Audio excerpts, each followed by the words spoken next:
ஜெபிக்கிறோம் ஆண்டவராக இயேசு கிறிஸ்துவின் நாமத்திலே என்னுடைய வாழ்த்துக்களையும் விடுதலின் திருச்சபையின் வாழ்த்துக்களையும் நான் தெரிவித்துக் கொள்கிறேன். இந்த நாள் நமக்கென ஒரு உண்டு பண்ணின நாள். ஹல்லேலூயா.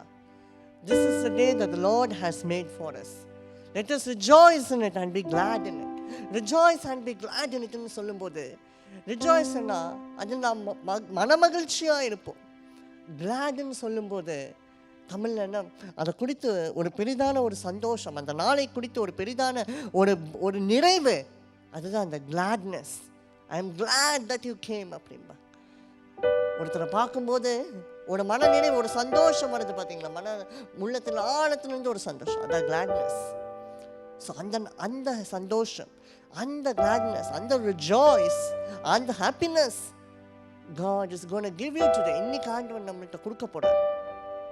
அதுக்கெல்லாம் ஒருவேளை நீங்கள் துக்கத்தில் கஷ்டத்தில் இன்னைக்கு இருக்கலாம். ஆனால் அதெல்லாம் இன்னைக்கு ஒரு சைடாக மூட்டை இப்போ கட்டி வச்சுட்டு நீங்கள் திரும்பி இந்த சர்வீஸ் முடிஞ்சு போகிறப்போ அதை நீங்கள் எடுத்துகிட்டு போக போகிறதில்ல. ஏன்னா அது அப்படியே மறைஞ்சு போக போகிறது. ஹல்லேலூயா. ஏன்னா பாருங்கள், வேதம் அழகாக சொல்லுதுங்க, தேவனால் கூட்டாத காரியம் ஒன்றுமே இல்லை.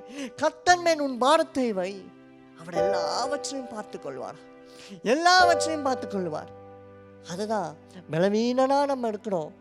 நம்ம கஷ்டங்களை, நம்ம துன்பங்களை நம்ம எடுத்துக்கொள்ள, சுமந்து கொள்ள, உயரத்துக்கு போக முடியாம நம்ம இருக்கிறோம்.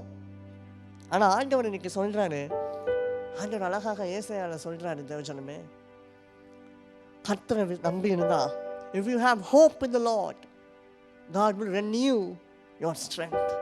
Hallelujah. கர்த்தர் மேல் நம்பிக்கையா இருந்தா அவர் நம்முடைய நமக்கு புதுபலனை கொடுப்பா. அந்த புதுபலனை இன்னைக்கு ஆண்டவர்கிட்ட நீங்க கேட்பீங்களா? புதுபலன் என்றால் என்ன? தேவனின் பலன் நம்மேல் அசைவாடும். ஹல்லேலூயா. அவருடைய பரிசுத்த ஆவியானவர் நம்மேல் அசைவாடுவார்.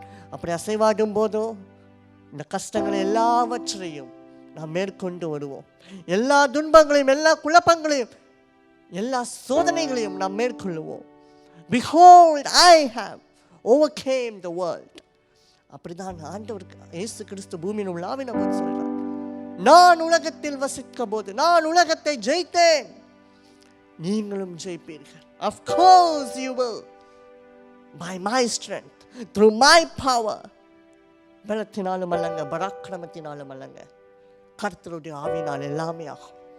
இன்றைக்கு நீங்க பாருங்க, இன்னைக்கு நீங்க என்னத்தை உதறி வைக்கிறீங்களோ அதுதான், அவ்வளவுதான். அதை நீங்க திரும்பி எடுத்துக்கொள்ள போகவே இல்லை. ஒருவேளை பாவங்களா இருக்கலாம். வேதம் சொல்லுகிறது, பூமியின் திசைகள் எவ்வளவு தூரமா இருக்கிறதோ அவ்வளவு தூரம், மேற்கு கிழக்குக்கு எவ்வளவு தூரமா இருக்குதோ அவ்வளவு தூரம் ஆண்டவர் நம்முடைய பாவங்களை இன்னைக்கு நம்ம வச்சு அகற்ற போறார். கடல் ஆழத்துல நம்ம பாவங்களை தூக்கி போறாரா? எப்பேற்பட்ட கொடூரமான பாவங்களை நாம் செஞ்சிருந்தாலும், கேவலமான பாவங்களை நாம் செஞ்சிருந்தாலும், பனியை போல தேவன் இன்றைக்கு வெண்மையாக மாற்றப் போகிறார். ஹல்லேலூயா. என்னோட சேர்ந்து நீங்க பாருங்க, என் உயிரும் என் இயேசுவுக்காக. ஹல்லேலூயா.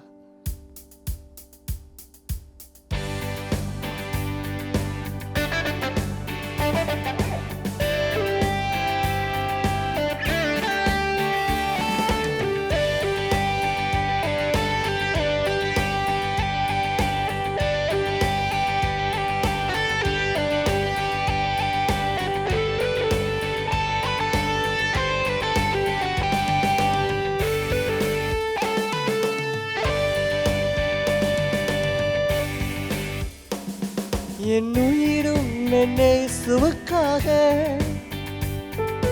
உள்ளமும் என் இயேசுவுக்காக, என் உயிரும் என் இயேசுவுக்காக, என் உள்ளமும் என் இயேசுவுக்காக.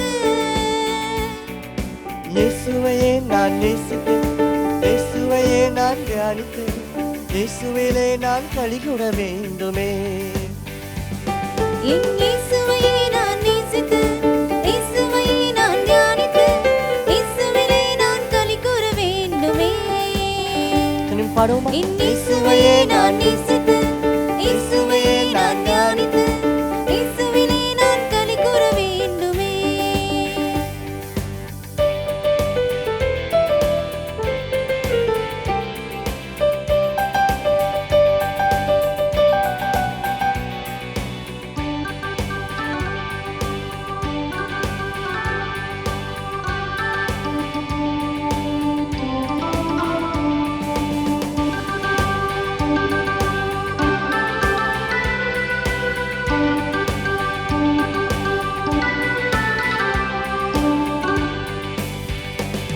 என்னை உயர்த்தியதும் என்னேசு மாத்திரமே, என்னை உயிர்ப்பித்ததும் என்னேசு மாத்திரமே, என்னை உயர்த்தியதும் என்னேசு மாத்திரமே, என்னை உயிர்ப்பித்ததும் இயேசு மாத்திரமே. இயேசுவையே நான் நேசித்து, இயேசுவிலே நான் தியானித்து, இயேசுவிலே நான் களிகூட வேண்டுமே. இயேசுவையே நான் நேசித்து, இயேசுவையே நான் தியானித்து, இயேசுவிலே நான் களிகூர வேண்டுமே.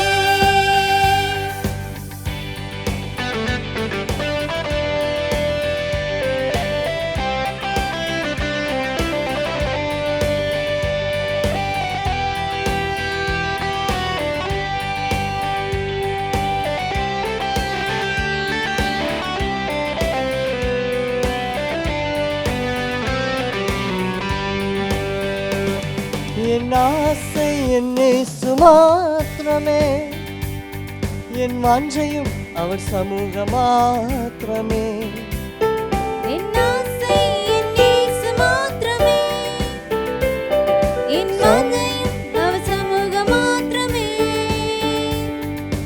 இயேசுவையே நான் நேசித்து, இயேசுவையே நான் தியானித்து, இயேசுவிலே நான் களிகூட வேண்டுமே. இயேசுவையே நான் நேசித்து, இயேசுவையே நான் தியானித்து, இயேசுவிலே நான் களிகூர வேண்டுமே. ஓ இயேசுவையே நான் நேசித்து, இயேசுவையே நான் தியானித்து, இயேசுவிலே நான் களிகூட வேண்டுமே. என் உயிரும் என்னை சுவுக்காக, என் உள்ளமும் என்னை சுவுக்காக. பாடுவீங்களா கூட சேர்ந்து? உயிரும் என்னை சுவுக்காக, என் உள்ளமும் என்னை சுவுக்காக. திரும்ப ஒரு தடவை. உயிரும் என்னை சுவுக்காக, என் உள்ளமும் என் இயேசுவுக்காக. இயேசுவையே நான் நேசித்து, இயேசுவையே நான் தியானித்து, இயேசுவிலே நான் களிகூர வேண்டுமே. என் இயேசுவையே நான் நேசித்து, இயேசுவையே நான் தியானித்து, இயேசுவிலே நான் களிகூர வேண்டுமே.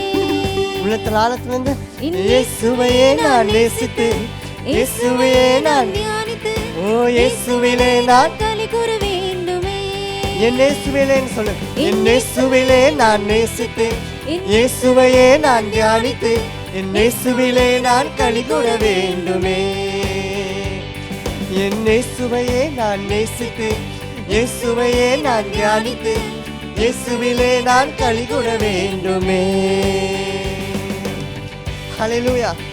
தேவஜனமே பார்த்தீங்கன்னா, இயேசுவையே நான் தியானித்து, இயேசுவையே நான் நேசித்து, இயேசுவிலே நான் களிகூட வேண்டுமே. சங்கீதக்காரன் மிக அருமையாக சொல்கிறான், இரவும் பகலும் தூங்கும்போது தூங்கி எந்திரிச்சாலும் உம்மையே நான் தியானிப்பேன். உம்முடைய வேதமும் உம்முடைய எல்லா நியாய பிரமாணங்களும் என் இருதயத்துக்கு ஒரு தெய்வமாக இருக்குது. ஹல்லேலூயா. என் இருதயத்துக்கு ஒரு அமைதியாக இருக்குது, என் இருதயத்துக்கு ஒரு சந்தோஷமாக இருக்குது, என் இருதயத்துக்கு ஒரு மன மகிழ்ச்சியாக இருக்குதுன்னு சொல்கிறாங்க. அதனால தான் இப்போ நம்ம பாட போகிறோம். இயேசுவையே நான் நேசித்து, இயேசுவையே நான் தியானித்து, இயேசுவிலே நான் களிகூட வேண்டுமே. என் இயேசுவையே நான் நேசித்து, இயேசுவையே நான் தியானித்து, இயேசுவிலே நான் களிகூர வேண்டுமே. இயேசுவையே நான் நேசித்து, இயேசுவையே நான் தியானித்து, இயேசுவிலே நான் களிகூர வேண்டுமே. எல்லாரும் பாடுமா உற்சாகமா? என் இயேசுவையே நான் நேசித்து, இயேசுவையே நான் தியானித்து, இயேசுவிலே நான் களிகூர வேண்டுமே. அப்பா உங்களை மாத்திரம். இயேசுவையே நான் நேசித்து, இயேசுவையே நான் தியானித்து, இயேசுவிலே நான் களிகூர வேண்டுமே. என் ஆசை என் இயேசு மாத்திரமே, என் வாஞ்சையும் அவர் சமூக மாத்திரமே. என் ஆசை என் இயேசு மாத்திரமே, என் வாஞ்சையும் அவர் சமூக மாத்திரமே. பாடுமா? ஆசை என் இயேசு மாத்திரமே. என் வாஞ்சையும் அவர் சமூகம் மாத்திரமே. நல்லா கவனிக்கங்க. வேதாகமத்துல நோவான்னு ஒருத்தர் இருந்தாரு. உலகமே கெட்டு போயிருந்த அந்த காலத்துல அவனுடைய ஆசையும் அவனுடைய வாஞ்சையும் யெகோவா தேவனை நோக்கி இருந்தது. அதுதான் வரலாற்றுல இடம் பிடிச்சிருக்கிறான். எப்படின்னு, அவன் வாழ்ந்த காலத்தில் இறைவனுக்கு அவன் மாத்திரம்தான் நீதிமானாய் தோன்றப்பட்டான். ஹல்லேலூயா. Only Noah was righteous before God in his age. அவன் வாழ்ந்த காலத்துல அப்போ எவ்வளோ ஒரு பெரிய சிம்பிள் வேர்ட்ஸ் நீங்க எப்படி எடுத்துக்கலாம். In Noah's century, only Noah was found to be righteous in the sight of God. So அதனால அப்போ அதனுடைய ட்ரிக் என்ன, அதனுடைய சீக்ரெட் என்ன அப்படின்னா, அவனுடைய ஆசை ஓ ஆசை என்னை சுமாத்திரமே அப்படின்னு அன்னைக்கு அவன் இருந்தாங்க. வாஞ்சையும் அவர் சமூக மாத்திரமே அப்படின்னு அவன் இருந்தா. படுவோமா? ஆசை என்னை சுமாத்திரமே. என் வாஞ்சையும் அவர் சமூகம் மாத்திரமே. படுவோமா? ஆசை என்னை சுமாத்திரமே. முதலாவது தேவனுடைய ராஜ்யத்தையும் அவனுடைய நீதியும் தேடுவோமா? இயேசுவே இயேசுவையே நான் நேசித்து, ஆமென், இயேசுவையே நான் ஞானித்து, இயேசுவிலே நான் களி கூற வேண்டுமே. கொஞ்சம் உற்சாகமா பாடுவோமா? இயேசுவையே நான் நேசித்து, இயேசுவையே நான் ஞானித்து, இயேசுவிலே நான் களி கூற வேண்டுமே. இயேசுவையே நான் நேசித்து, இயேசுவிலே நான் ஞானித்து, இயேசுவையே நான் களி கூற வேண்டுமே. இயேசுவையே நான் நேசித்து, உள்ளத்தில் ஆழத்தில் நான் ஞானித்து, இயேசுவையே நான் களி கூற வேண்டுமே. உங்க உள்ள அப்படியே ஒரு குட்டி பரலோகமா மாறப்போகுது. இயேசுவையே நான் நேசித்து, அந்த சந்தோஷம் உள்ளத்தில் ஆழத்திலிருந்து வரும். நான் ஞானித்து, இயேசுவிலே நான் களி கூற வேண்டுமே. இயேசுவையே நான் ஞானித்து, இயேசுவையே நான் ஞானித்து, இயேசுவிலே நான் களி கூற வேண்டுமே. ஓ இயேசுவையே நான் நேசித்து, இயேசுவையே நான் ஞானித்து, இயேசுவிலே நான் களி கூற வேண்டுமே. துணிங்க துணிங்க துணிங்க துணிங்க. இயேசுவையே நான் நேசித்து, இயேசுவையே நான் ஞானித்து, இயேசுவிலே நான் களி கூற வேண்டுமே. இயேசுவையே நான் நேசித்து, இயேசுவையே நான். உங்களுக்கு விரோதமாக வருகிற எல்லா அம்புகளும் இன்னைக்கு முடிய போகுது. ஏன்னா ஆண்டவனை நீங்க துதிச்சுட்டு இருக்கிறீங்க. இயேசுவையே நான். ஹல்லேலூயா. உங்க பிசினஸ், உங்களுடைய படிப்பு, உங்களுடைய தொழில், உங்களுடைய சுகம் எல்லாத்தையும் கட்டுக்குள்ள வச்சிருக்கிற பிசாசு இன்னைக்கு ஓடி போக போற. ஹல்லேலூயா. இயேசுவையே நான் தியானித்து, இயேசுவிலே நான் களி கூற வேண்டுமே. சந்தோஷமா இயேசுவையே நான் தியானித்து, இயேசுவையே நான் ஞானித்து, இயேசுவிலே நான் களி கூற வேண்டுமே. இயேசுவையே நான் நேசித்து, எதிர்காலங்கள் செழிக்க போகிறது. குடும்பத்துல சமாதானமா இன்னைக்கு வரப்போகுதுங்க. இயேசுவையே நான் நேசித்து, இயேசுவையே நான் தியானித்து, இயேசுவிலே நான் களி கூற வேண்டுமே. கர்த்தருடைய ஆலயத்திலிருந்து இதை நீங்க அறிக்கையிடும் போது, ஹல்லேலூயா, இதை நான் உங்களுக்கு ஒரு தீர்க்க தரிசனமாக இன்னைக்கு சொல்றேங்க. அவர்களை நீங்க களி கூர்ந்து இருந்தீங்கன்னா உங்க வாழ்க்கையை நிச்சயமா செழிக்குங்க. என்ன மாறினாலும் பரவாயில்ல, என் தேவன் மாறாதவர். இயேசுவிலே நான் களி கூற வேண்டுமே.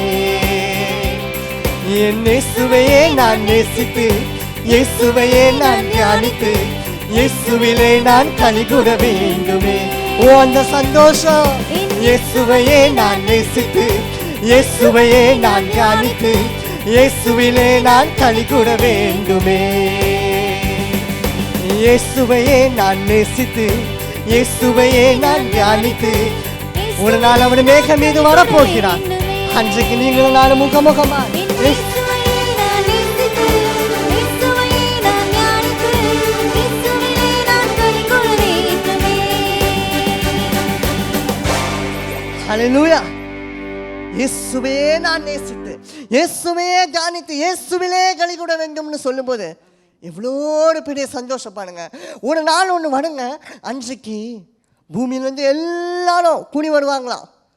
எக்காலம் ஊட போடும், இன்ப இயேசு ராஜாவை நான் பார்த்தால் போதும்னு பழைய பாடல், அதில் பாடுங்க, ஆஹா எக்காலம் என்று தொனித்திடுமோ, ஏழை என் வாஞ்சை என்று தீர்ந்துடுமோன்னு அழகான ஒரு ஸ்டான்ஸா எழுதியிருப்பாங்க. அதை எழுதுனவங்க பரிசுத்த ஆவியானவரின் ஊன்றுதல் படினால.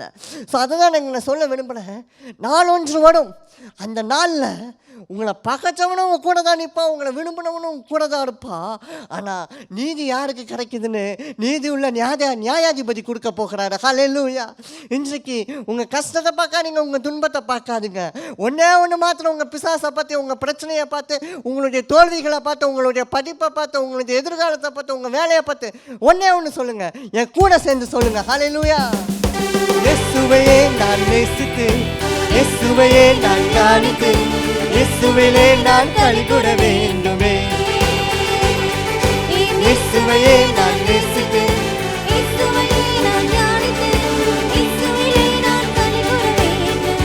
உங்க வியாதியை பார்த்து ஒன்னே ஒன்று சொல்லுங்க, இயேசுவையே நான் நேசித்து, ஓ இயேசுவையே நான் தியானித்து, இயேசுவிலே நான் களிகூட வேண்டுமே. என் இயேசுவையே நான் நேசித்து, இயேசுவையே நான் தியானித்து, இயேசுவிலே நான் களிகூட வேண்டுமே. ஹல்லேலூயா. அவர் பெரியவர், எல்லாவற்றிலும் பெரியவன் வேதம் சொல்கிறது. வெறும் பெரியவன் சொல்லுறேன். God is above everything in this universe. மேலே வானத்திலும் கீழே பூமியிலும் பூமியில் கீழுள்ள தண்ணீரிலும் வேறொரு தெய்வம் உனக்கு உண்டாயிருக்க வேண்டாம்ன்ட்டார். அப்போ எல்லாத்தோட பெரியவர் நம்ம ஆண்டவர் தாங்க. அந்த தேவனை நம்ம வணங்கிட்டு இருக்கிறோம். we are very much privileged to worship the living God. அடுத்ததாக இந்த பாடலை என்னோட சேர்ந்து நீங்கள் உண்மையாக நீங்கள் பாடும்போது நிச்சயமாக இன்றைக்கி ஆண்டவர் அந்த கட்டுகளெல்லாம் உரைச்சிட்டார். அவ்வளோதான். நீங்கள் இப்போ துடிச்சிட்டு இருக்க உண்மையாக நீங்கள் துடிச்சிருந்தீங்க அப்படின்னா உங்களுக்கு விரோதமாக இருக்கிற எல்லா அம்புகளும் இன்றைக்கி சுட்டடிக்கப்பட்டது. ஆனால் இப்போ இந்த சுட்டடிக்கப்பட்டுட்டு ஆண்டவர் உங்கள் கையில் ஒரு போராயுதத்தை கொடுத்துருக்கிறாரு. போராயுதத்தை நம்ம இப்போ தரிக்க போகிறோம். நம்முடைய போராயுதம் மாம்சத்துக்குரியது அல்லதுங்க, ஆவிக்குரியது. ஹல்லேலூயா. விடுதலையின் திருச்சபையாக நம்ம இணைந்து நாம் பெற்ற விடுதலையை மற்றவர்களுக்கும் கொடுக்க வேண்டும். விடுதலை என்றால் என்னங்க? சாதாரண உலக பிரகாரமான விடுதலை இல்லை. விடுதலை என்றால் ஆவிக்குரிய விடுதலை. ஹல்லேலூயா. விடுதலை என்றால் ஒரு நித்திய விடுதலை நாம் இன்னைக்கு கொடுக்க போகிறார் ஆண்டவராக இயேசு கிறிஸ்து. நம்மையும் ஒரு பாத்திரமாக பயன்படுத்த வேண்டும் என்றால், ஏசப்பா உம்மை போல ஒரு தெய்வமே இல்லை ராஜா, நீங்க இல்லைன்னா நான் இல்லை சுவாமி. ஆண்டவரே எனக்குள்ள நீங்க வாங்க ராஜா, என் வாழ்க்கையை நீங்க பொறுப்பெடுத்துக் கொள்ளுங்க. நான் உண்மை துதிச்சேன், உண்மை ஆராதிச்சேன், எனக்கு விரோதமாக இருக்கிற எல்லா எதிரிகளையும் நீங்க மட்டங்கிட்டுச்சிங்க. ஆனா இன்னைக்கு ஆண்டவரே இனிமேல் இருக்கிற இந்த சொற்ப மாதங்கள்ல நீங்க என் கூட வாங்கன்னு சொல்லுவீங்களா? ஹல்லேலூயா.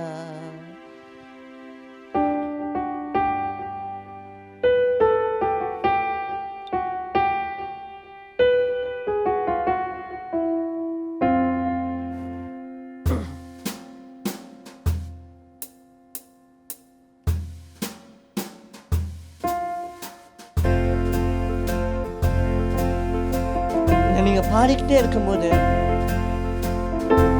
உண்மை போல ஒரு தெய்வம் இல்லைன்னு சொல்லும்போது ஆண்டவர் சின்ன வயசுல இருந்து உங்களுக்கு என்ன அற்புதம் செஞ்சாங்க அதை நீங்க அப்படியே நினைச்சு பாருங்க.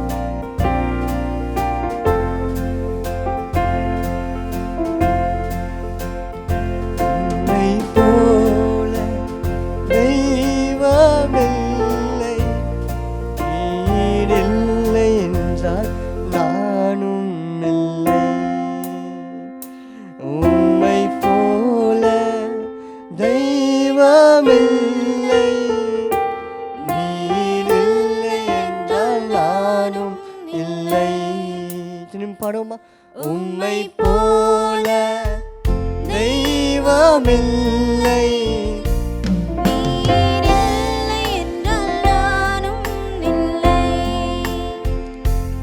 உம்மை போல தெய்வமில்லை, நீர் இல்லை என்றால் நானும் இல்லை. இப்படி பாடுமா கொஞ்சம் மாத்தி. உம்மை போல ஒருவர் இல்லை, நீர் இல்லை என்றால் நானும் இல்லை.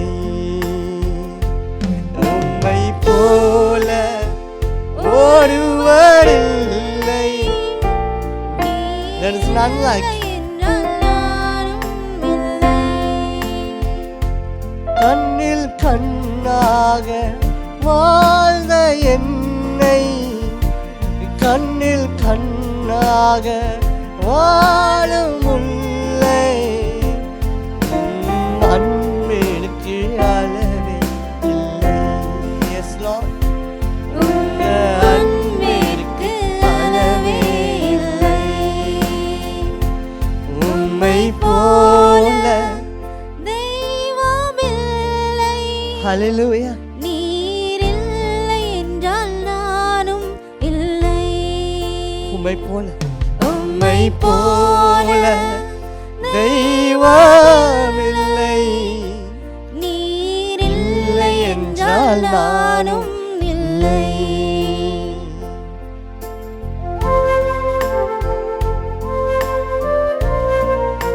முள்ளின் பாதையில் இருந்த என்னை ஒரு மேலான பாதையில வைத்திரு.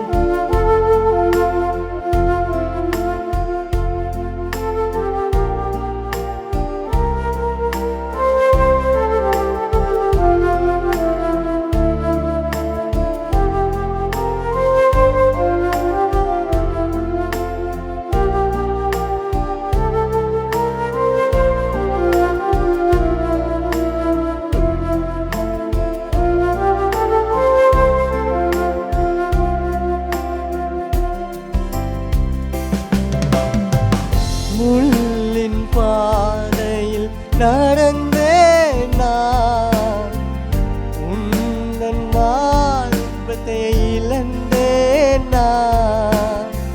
முள்ளின் பாதையில் நடந்தேன் நான், உந்தன் வார்த்தை உந்தன் வாழ்க்கையை இழந்தேன் நான்.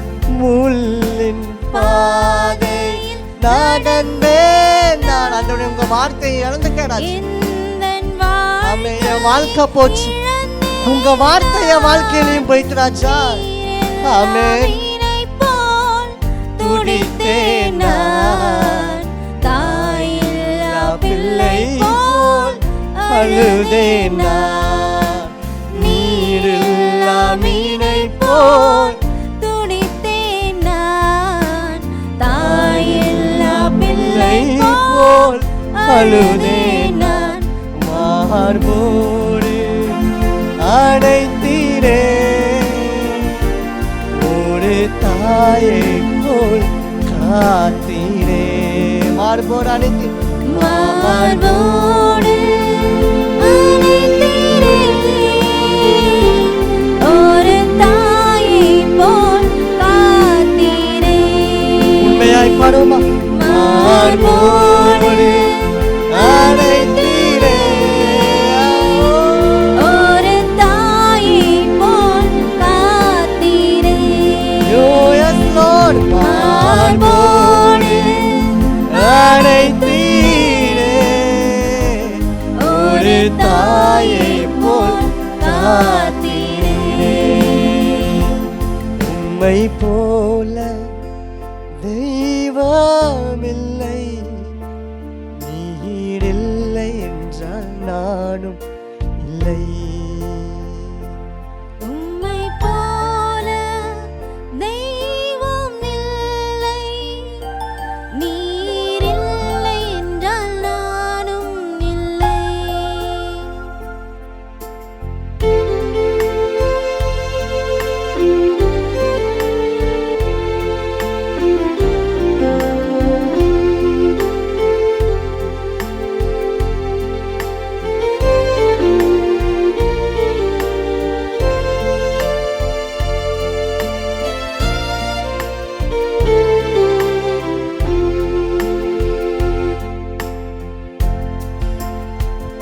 உந்தன் வார்த்தை வெறுத்தேன் நான், உந்தன் பாதையை மறந்தேன் நான்.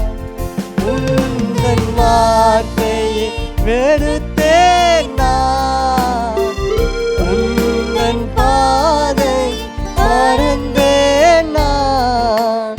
நீரே வாழ்வு என்று உணர்ந்தேன்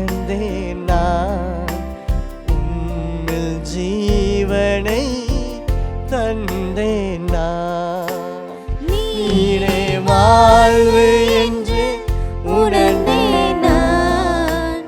உம்மில் ஜீவனை இந்த சன்சாவை திரும்பி பாடுவோமா? உந்தன் வார்த்தையை வெறுத்தேன் நான், உந்தன் பாதையை மறந்தேன் நான். இன்றைக்கு இந்த 2 லைன் ஏதாவது ஒரு கேட்டகரியா நீங்க எடுக்கலாம். அதை படிச்சு இன்னைக்கு கவலை இல்லைங்க. Let the past be in the past. ஆனா இன்றைக்கு ஆண்டவர் சொல்றாரு, let us make a new beginning. எல்லாவற்றையும் நான் புதிதாய் மாற்ற போகிறேன்னு சொல்றாரு.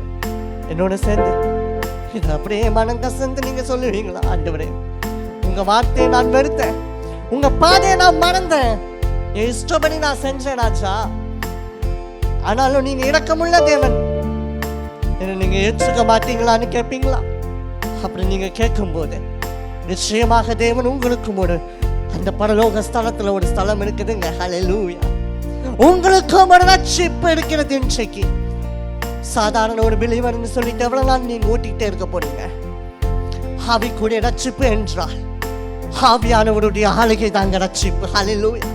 Redemption is nothing but the Redeemers ruling over us is called the redemption. The Redeemer's full control upon us is called redemption. ஆனா இன்றைக்கு நம்ம வாழ்க்கையில் அது இல்லையே. Our flesh, our mentality, everything is just been controlled by us. நம்மை நாமே நம்ம control பண்ணிட்டு இருக்கிறோம். அது ஒரு redemption இல்லைங்க. That is not ரட்சிப்பு. அது ரட்சிப்பு இல்லை. ரட்சகன் உன்னை ஆளுகை செய்யணும். இன்றைக்கு God must be in control of you. அதுதான் இன்னைக்கு ரட்சிப்பு. இன்னைக்கு ஒப்பு கொடுப்பியா? ஒப்பு கொடுப்பியா? ஹல்லேலூயா. உந்தன் வார்த்தையை வெறுத்தேன் நான், உந்தன் பாதையை மறந்தேன் நான், உந்தன் வார்த்தையை வெறுத்தேன் நான், உந்தன் பாதையை மறந்தேன் நான். நீரே வாழ்வு என்று உணர்ந்தேன் நான்.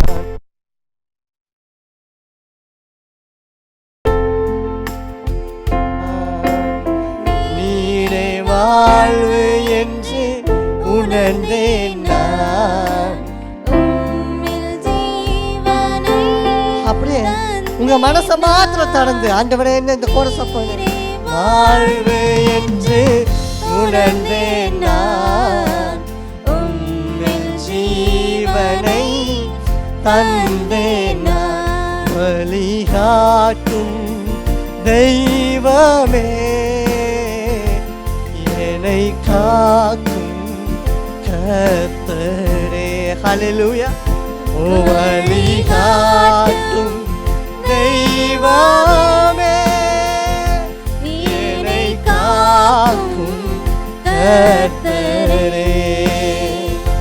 உம்மை போல தெய்வமில்லை, நீர் இல்லை என்றால் நானும் இல்லை. சொல்லுவீங்களா?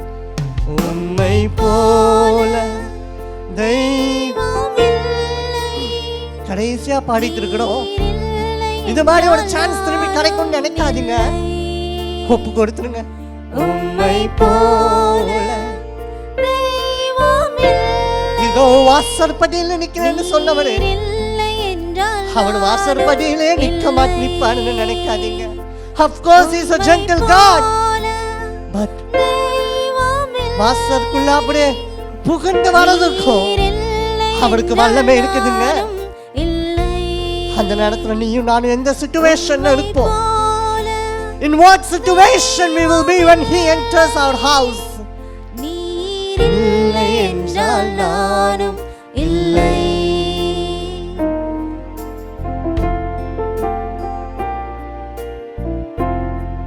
We are standing in the presence of God. தேவனுடைய சமூகத்திலே நாம் நின்று கொண்டிருக்கிறோம். அவர் இல்லைன்னா நாம இல்லை. வழிகாட்டும் தெய்வம் அவர்தான். தாய் போல அணைப்பவர் அவர்தான். இந்த ஆராதனையை பல இடங்களிலிருந்து பார்த்து கொண்டிருக்கின்ற என் அன்பு தேவ பிள்ளையே,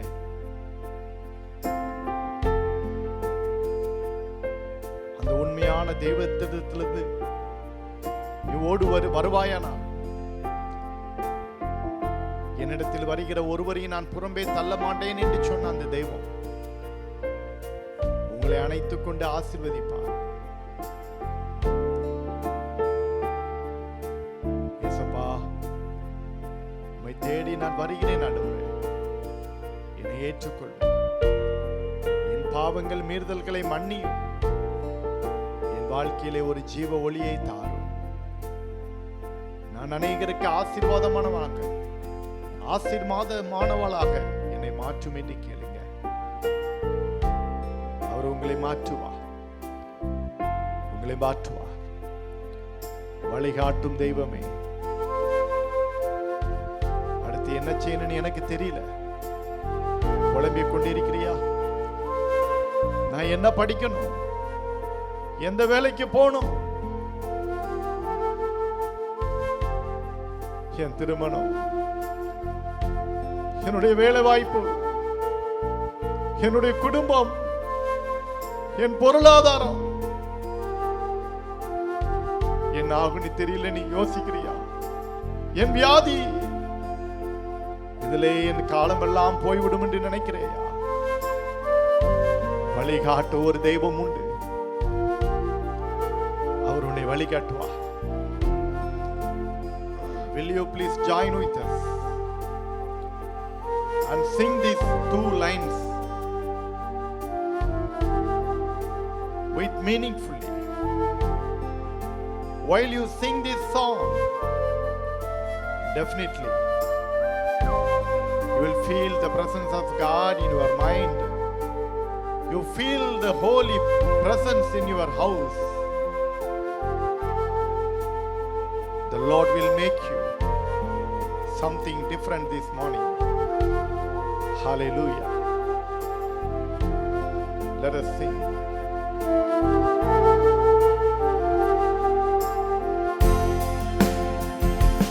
வழிகாட்டும் தெய்வமே, என்னை காக்கும் கர்த்தரே. வழிகாட்டும் தெய்வமே,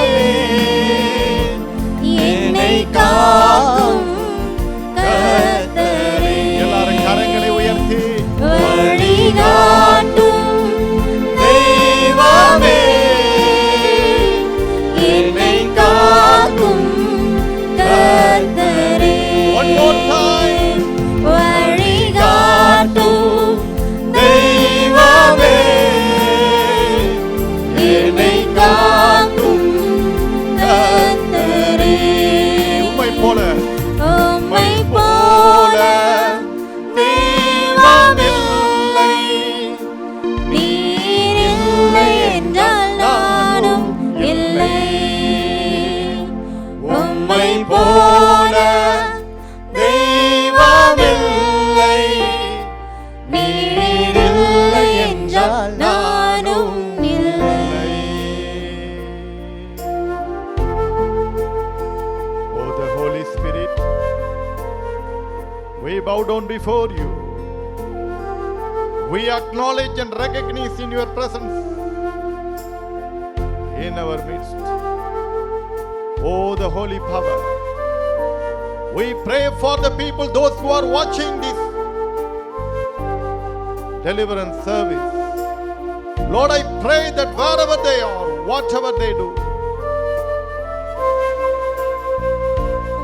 let your presence be filled with them. Lord, I pray those who are sick, Lord, you heal them right now. Every sickness will go in the name of Jesus.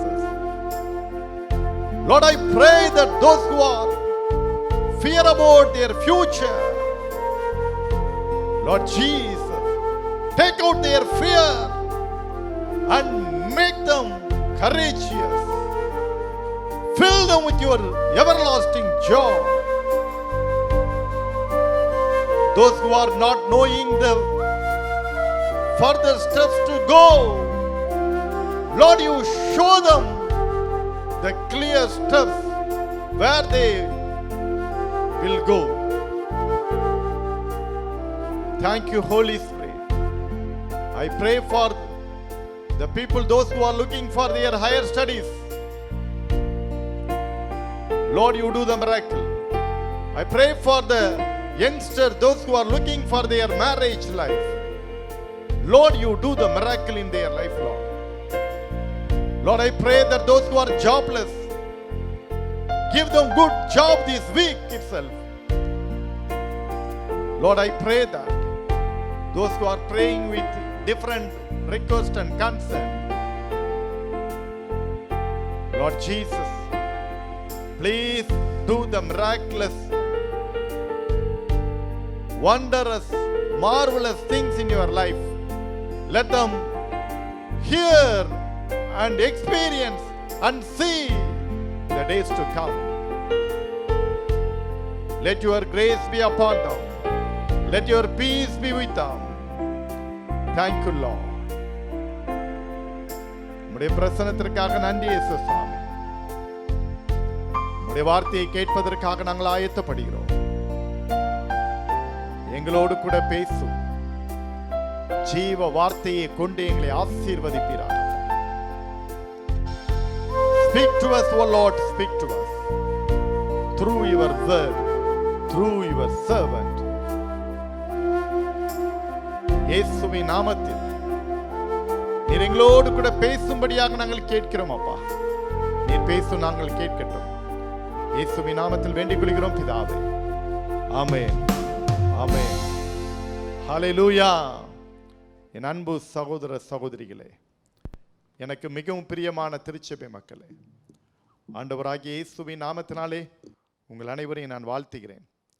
பிதாவாகிய தேவனாலும் குமாரனாகிய இயேசு கிறிஸ்துவினாலும் உங்களுக்கு கிருபையும் சமாதானமும் உண்டாவதாக. மீண்டும் ஒரு பரிசுத்த நாளில் தேவனுடைய சமூகத்தில் நாம் கூடி வரும்படி கர்த்தர் நமக்கு கொடுத்த நல்ல கிருபைக்காக ஆண்டவரை துதிப்போம், ஸ்தோத்திரிப்போம். நம்மை ஒரு நாளும் மறக்காதவர், நம்மோடு கூட இருக்கிறவர் நம்முடைய ஆண்டவராகிய இயேசு கிறிஸ்து மாத்திரமே. எல்லாம் நம்முடைய கைகளை விட்டு போகலாம், எல்லாம் மாறலாம், ஆனால் உங்களையும் என்னையும் அழைத்த உயிருள்ள தேவன் ஒரு நாளும் நம்மை விட்டு விலக மாட்டார். ஒரு நாளும் அவர் மாற மாட்டார். அவரே ஜீவிக்கிறவர், ஜீவனுள்ளவராய் இருக்கிறார். தொடர்ந்து இப்படிப்பட்ட ஆராதனையை நீங்கள் பாருங்கள். மற்றும் அவ்வப்போது அப்லோட் பண்ணுகின்ற ஷார்ட் வீடியோஸை பாருங்கள், உங்களுக்கு பிரயோஜனமாக இருக்கும். நம்முடைய சேனலை சப்ஸ்கிரைப் பண்ணலன்னா சப்ஸ்கிரைப் பண்ணுங்கள், அநேகருக்கு சொல்லுங்கள். கர்த்தர் உங்களை ஆசீர்வதிக்கட்டும். இன்றைக்கு தியானிக்கும்படியாக தெரிந்து கொள்ளப்பட்ட ஒரு தலைப்பு பாசிட்டிவ் திங்கிங், நேர்மறையான சிந்தனை என்கிற தலைப்பின் கீழாக தான் உங்களோடு கூட சில காரியங்களை நான் பகிர்ந்து கொள்ள ஆசைப்படுகிறேன். என் அன்பு தேவனுடைய பிள்ளைகளே, பாசிட்டிவ் திங்கிங் என்று சொல்லும்போது நேர்மறையான சிந்தனை என்று அதற்கு தமிழாக்கம் கொடுக்கப்படுகிறது. அநேக சூழ்நிலையில் பாசிட்டிவ் திங்கிங் பல நமக்கு நெகட்டிவ் திங்கிங் தான் வரும். எப்படின்னா, இது என்னால் செய்ய முடியுமா, இந்த வியாதி எனக்கு சுகமாகுமா, என்னால் படிக்க முடியுமா, நான் விரும்புகிற வேலை எனக்கு கிடைக்குமா, இதெல்லாம் நம்ம யோசிக்கிறது ஒரு எதிர்மறையான ஒரு காரியங்கள்.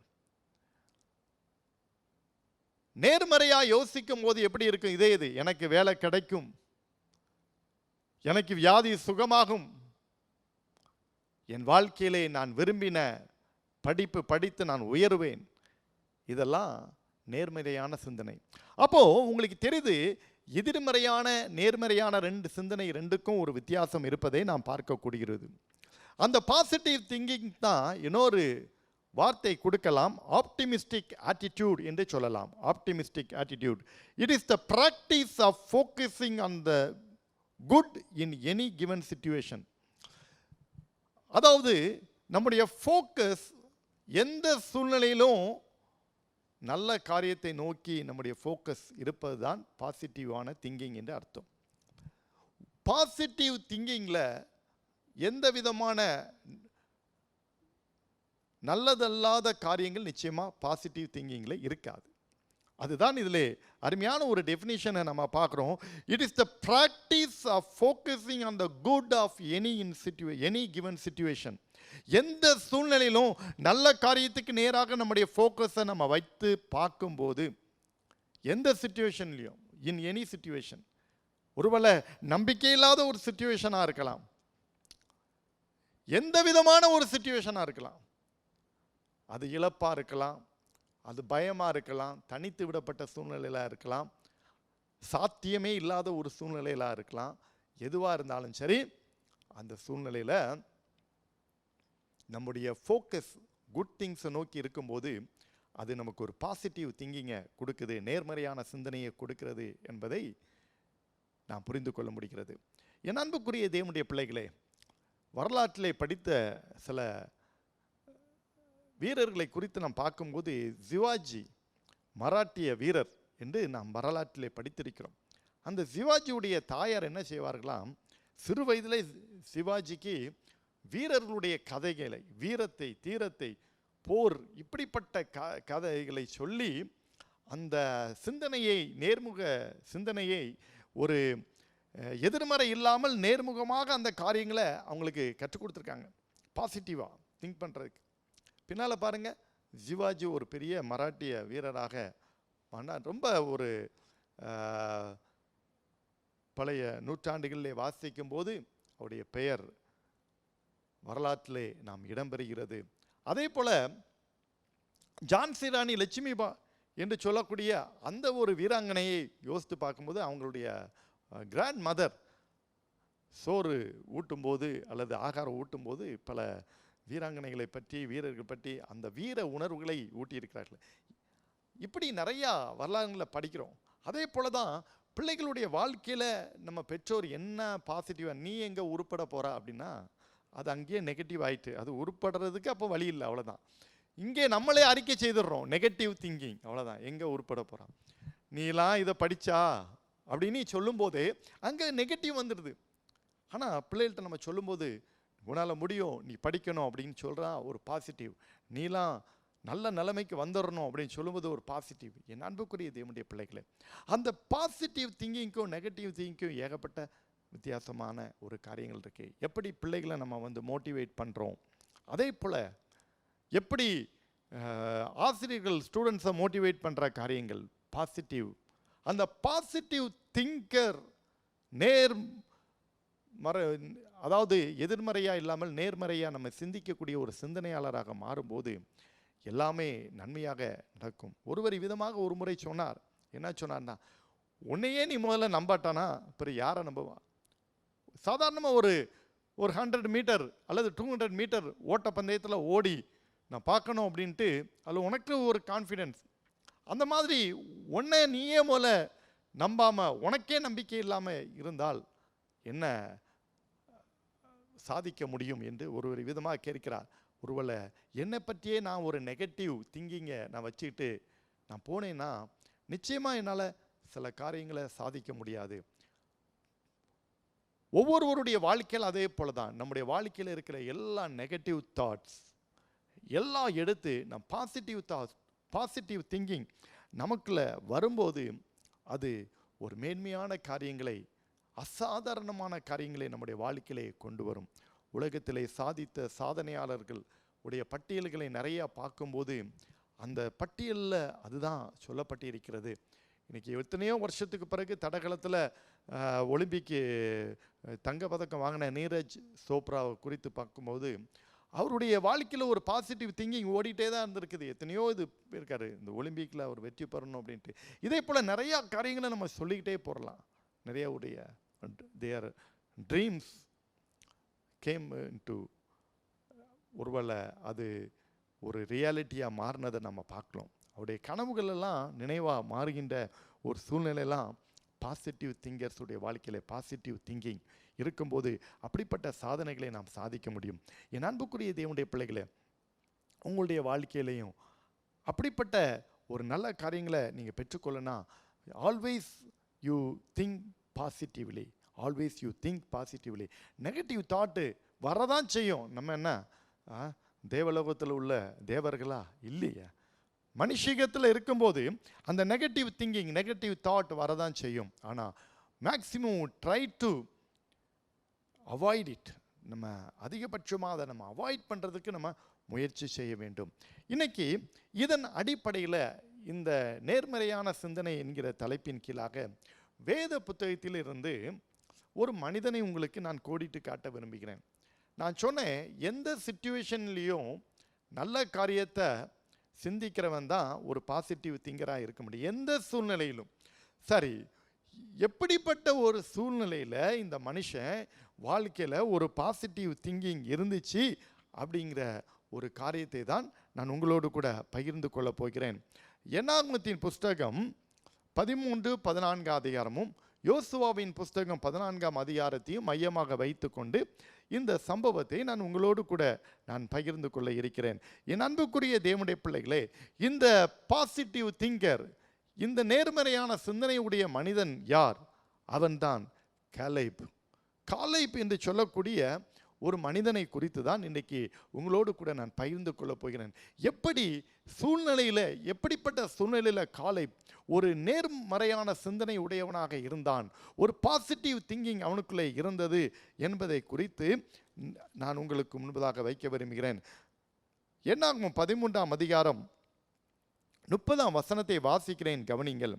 அப்பொழுது காலேப் மோசேக்கு முன்பதாக ஜனங்களை அமர்த்தி, நாம் உடனே போய் அதை சுதந்திரித்து கொள்வோம், நாம் அதை எளிதாய் ஜெயித்து கொள்ளலாம். இதுதாங்க அந்த சிச்சுவேஷன்ல இவனுக்கு ஒரு பாசிட்டிவ் திங்கிங் வந்துச்சு. Let us go up at once and take possession, for we are well able to overcome it. அருமையா சொல்லி இருக்கிறான். Let us go up at once and take possession, for we are well able to overcome it. நாம் எளிதாக அதை ஜெயித்து கொள்ளலாம், அதை சுதந்திரித்து கொள்ளலாம். In the midst of negative situation, இங்கே Caleb raised a voice and boldly declared, we will overcome it. இதுதான் பாசிட்டிவ் திங்கிங். இதுதான் பாசிட்டிவ். காலேபுக்குள்ள ஒரு பாசிட்டிவ் திங்கிங் இங்கே காணப்பட்டது. காலேப் என்ற வார்த்தைக்கு அர்த்தம் என்ன தெரியுமா? திராணி உள்ளவன் என்று அர்த்தம். He is capable அப்படின்னு நம்ம சொல்லலாம். கேபபிள், அவன் திராணி உள்ளவன். பாருங்க, அவன் பேருக்கே கரெக்டாக இருக்குது. அதுதான் அவனுடைய பேருடைய அர்த்தமாக கொடுக்கப்படுகிறது. என் அன்புக்குரிய தேவனுடைய பிள்ளைகளே, இந்த சம்பவத்தின் கொஞ்சம் முன்னுரையை தெரிஞ்சுக்கிட்டீங்கன்னா நல்லதாக இருக்கும். மோசேக்கு ஆண்டவர் கொடுத்த ஒரு கட்டளை, இந்த ஜனங்களை நீ கானானுக்குள்ளே கொண்டு போகணும். இப்போ கானான் தேசத்திற்கு இவர்கள் பிரயாணப்பட்டு எகிப்திலிருந்து வந்து கொண்டிருக்கிறார்கள். தேசத்தை விட்டு போய் எத்தனையோ நூற்றாண்டுகள் ஆகிவிட்டது. அப்படிப்பட்ட ஒரு சூழ்நிலையில் மீண்டும் அந்த தேசத்துக்குள்ளே போகும்போது எவன்லாம் அங்கே குடியிருக்கிறான்னு தெரியல. சரி, அந்த தேசத்தை போய் நீங்கள் ஸ்பை அவுட் பண்ணுங்க, வேவு பார்த்துட்டு வாங்கன்னு மோசே ஒரு 12 பேரை கோத்திரத்துக்கு ஒருத்தராக எடுக்கிறான். என்ன 13 அதிகாரம் 2 வசனத்தில் பாருங்க. கானான் தேசத்தை சுற்றி பார்ப்பதற்கு நீ மனிதரை அனுப்பு, ஒவ்வொரு பிதாக்களின் கோத்திரத்திலும் ஒவ்வொரு பிரபுவாகிய புருஷனை அனுப்ப வேண்டும். இந்த கட்டளை ஆண்டவராகிய கர்த்தர் மோசேக்கு கொடுக்கிறாரு. எப்பா, அந்த தேசத்தை போய் வேவு பார்த்துட்டு வர சொல்லு. நீங்கள் சும்மா போய் அங்கே மாட்டிக்கிடக்கூடாது. ஃபர்ஸ்ட்டு போயிட்டு அங்கே என்ன நடக்குதுன்னு போய் பார்த்துட்டு வர சொல்லுன்ட்டு ஒவ்வொரு கோத்திரத்துக்கும் ஒருத்தனா செலக்ட் பண்ணுறாங்க. அதில் யூதா கோத்திரத்தில் எப்புனேயின் குமாரன் காலேப். ட்ரைப் ஜூடா, யூதா கோத்திரத்தில் இருந்து காலேப்பை தேர்ந்தெடுக்கிறாங்க. 13 அதிகாரம் என்னாகும் 13 அதிகாரம் 6 வசனத்தில் சொல்லப்பட்டிருக்கிறது, எப்புனேயின் குமாரன் காலேப். சரி, 12 பேரில் இவன் ஒருவனாக இருக்கிறான் இந்த காலேப். இப்போ இவங்க புறப்பட்டு போகிறதுக்கு முன்னால் இவர்களை பார்த்து மோசே ஒரு ஆர்டர் போடுறான். என்ன ஆர்டர் போடுறான் பாருங்க.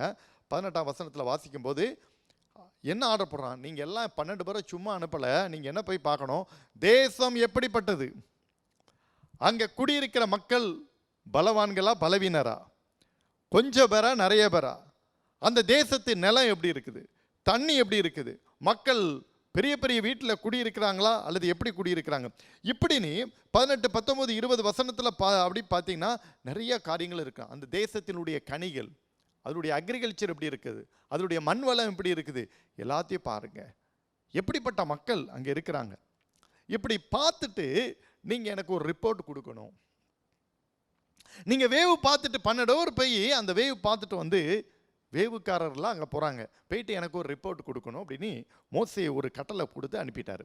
அப்போ இந்த 12 பேரும் அந்த தேசத்துக்குள்ளே போய் நல்லா வேவு பார்க்குறாங்க. பார்த்து என்ன செய்கிறாங்க, திரும்பி வர்றாங்க. எத்தனை நாள் கழிச்சு? 40 நாள் கழிச்சு வர்றாங்க. 25ஆம் வசனம் சொல்லுது, அவர்கள் தேசத்தை சுற்றி பார்த்து 40 நாள் சென்ற பின்பு மோசேயின் இடத்துல திரும்பினார்கள். இப்போ எல்லாரும் அவளோடு எதிர்பார்த்துட்டு இருக்கிறாங்க. They were eagerly waiting for these 12 people. இவங்க வந்து என்ன சொல்ல போகிறாங்களோ என்ன சொல்ல போகிறாங்களோ அப்படின்னு என்ன செய்கிறாங்க, அவளோடு எதிர்பார்த்துருக்காங்க. ஒருவன் நீங்களும் அப்படி தானே நிறைய அவளோடு எதிர்பார்ப்பீங்க. பிள்ளைகள் இன்டர்வியூக்கு போயிட்டு வந்தால் திரும்பி வரும்போது என்ன ஆச்சோ தெரியலையே அப்படின்னு எதிர்பார்ப்பீங்க. அதே போல் ஒரு திருமண காரியத்துக்கு கணவனோ மனைவியோ போயிட்டு தன் பிள்ளைகளுக்காக போய் பார்த்துட்டு வரும்போது அந்த ப்ரொபோசல் என்ன ஆச்சோன்னு ஒரு வெயிட்டிங். மேல் படிப்புக்கு அப்ளை பண்ணியிருப்பாங்க, இன்டர்வியூக்கு அட்டன் பண்ணியிருப்பாங்க, கிடைக்குமோ கிடைக்குமோ ஒரு எதிர்பார்ப்பு, ஒரு ஈகர்னஸ் எல்லாத்துக்கும் இருக்க தான் செய்யும். அதே போல தான் 12 பேரை வேவு பார்க்க அனுப்புனாங்க. இந்த 12 திரும்பி வந்து என்ன சொல்ல போகிறாங்களோன்னு மோசேயும் அந்த இஸ்ரவேல் ஜனங்கள் சபையார் எல்லாரும் என்ன செய்கிறாங்க, எதிர்பார்த்து கொண்டு இருக்கிறார்கள். அந்த சமயத்தில் அந்த 12 பேரும் வந்துட்டு எல்லாரையும் முன்னால் இருக்க வச்சு சொல்கிறாங்க. என்ன சொல்கிறாங்க பாருங்க, நாங்கள் போய் வந்த தேசம் அது பாலுந்தேன்னு ஓடுற தேசம்தான். 27ஆம் வசனத்திலேருந்து பாருங்க, தேசம்தான்.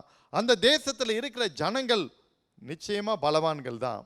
அவர்கள் இருக்கிற வீடெல்லாம் குடிசை வீடு அல்லது ஓலை வீடு கிடையாது, எல்லாமே பெரிய பெரிய காங்கிரீட் வீடு. பட்டணங்களும் அரணிப்பாய்களும் மிகவும் பெரியவைகளாக இருக்கிற. அப்போனா they were well settled. அந்த தேசத்தில் நல்லா பல வருஷமாக இருந்து என்ன செய்யிட்டாங்க, குடியிருந்துட்டாங்க. சாதாரணமாக அவங்கள கலப்ப முடியுமா? யோசித்து பாருங்க.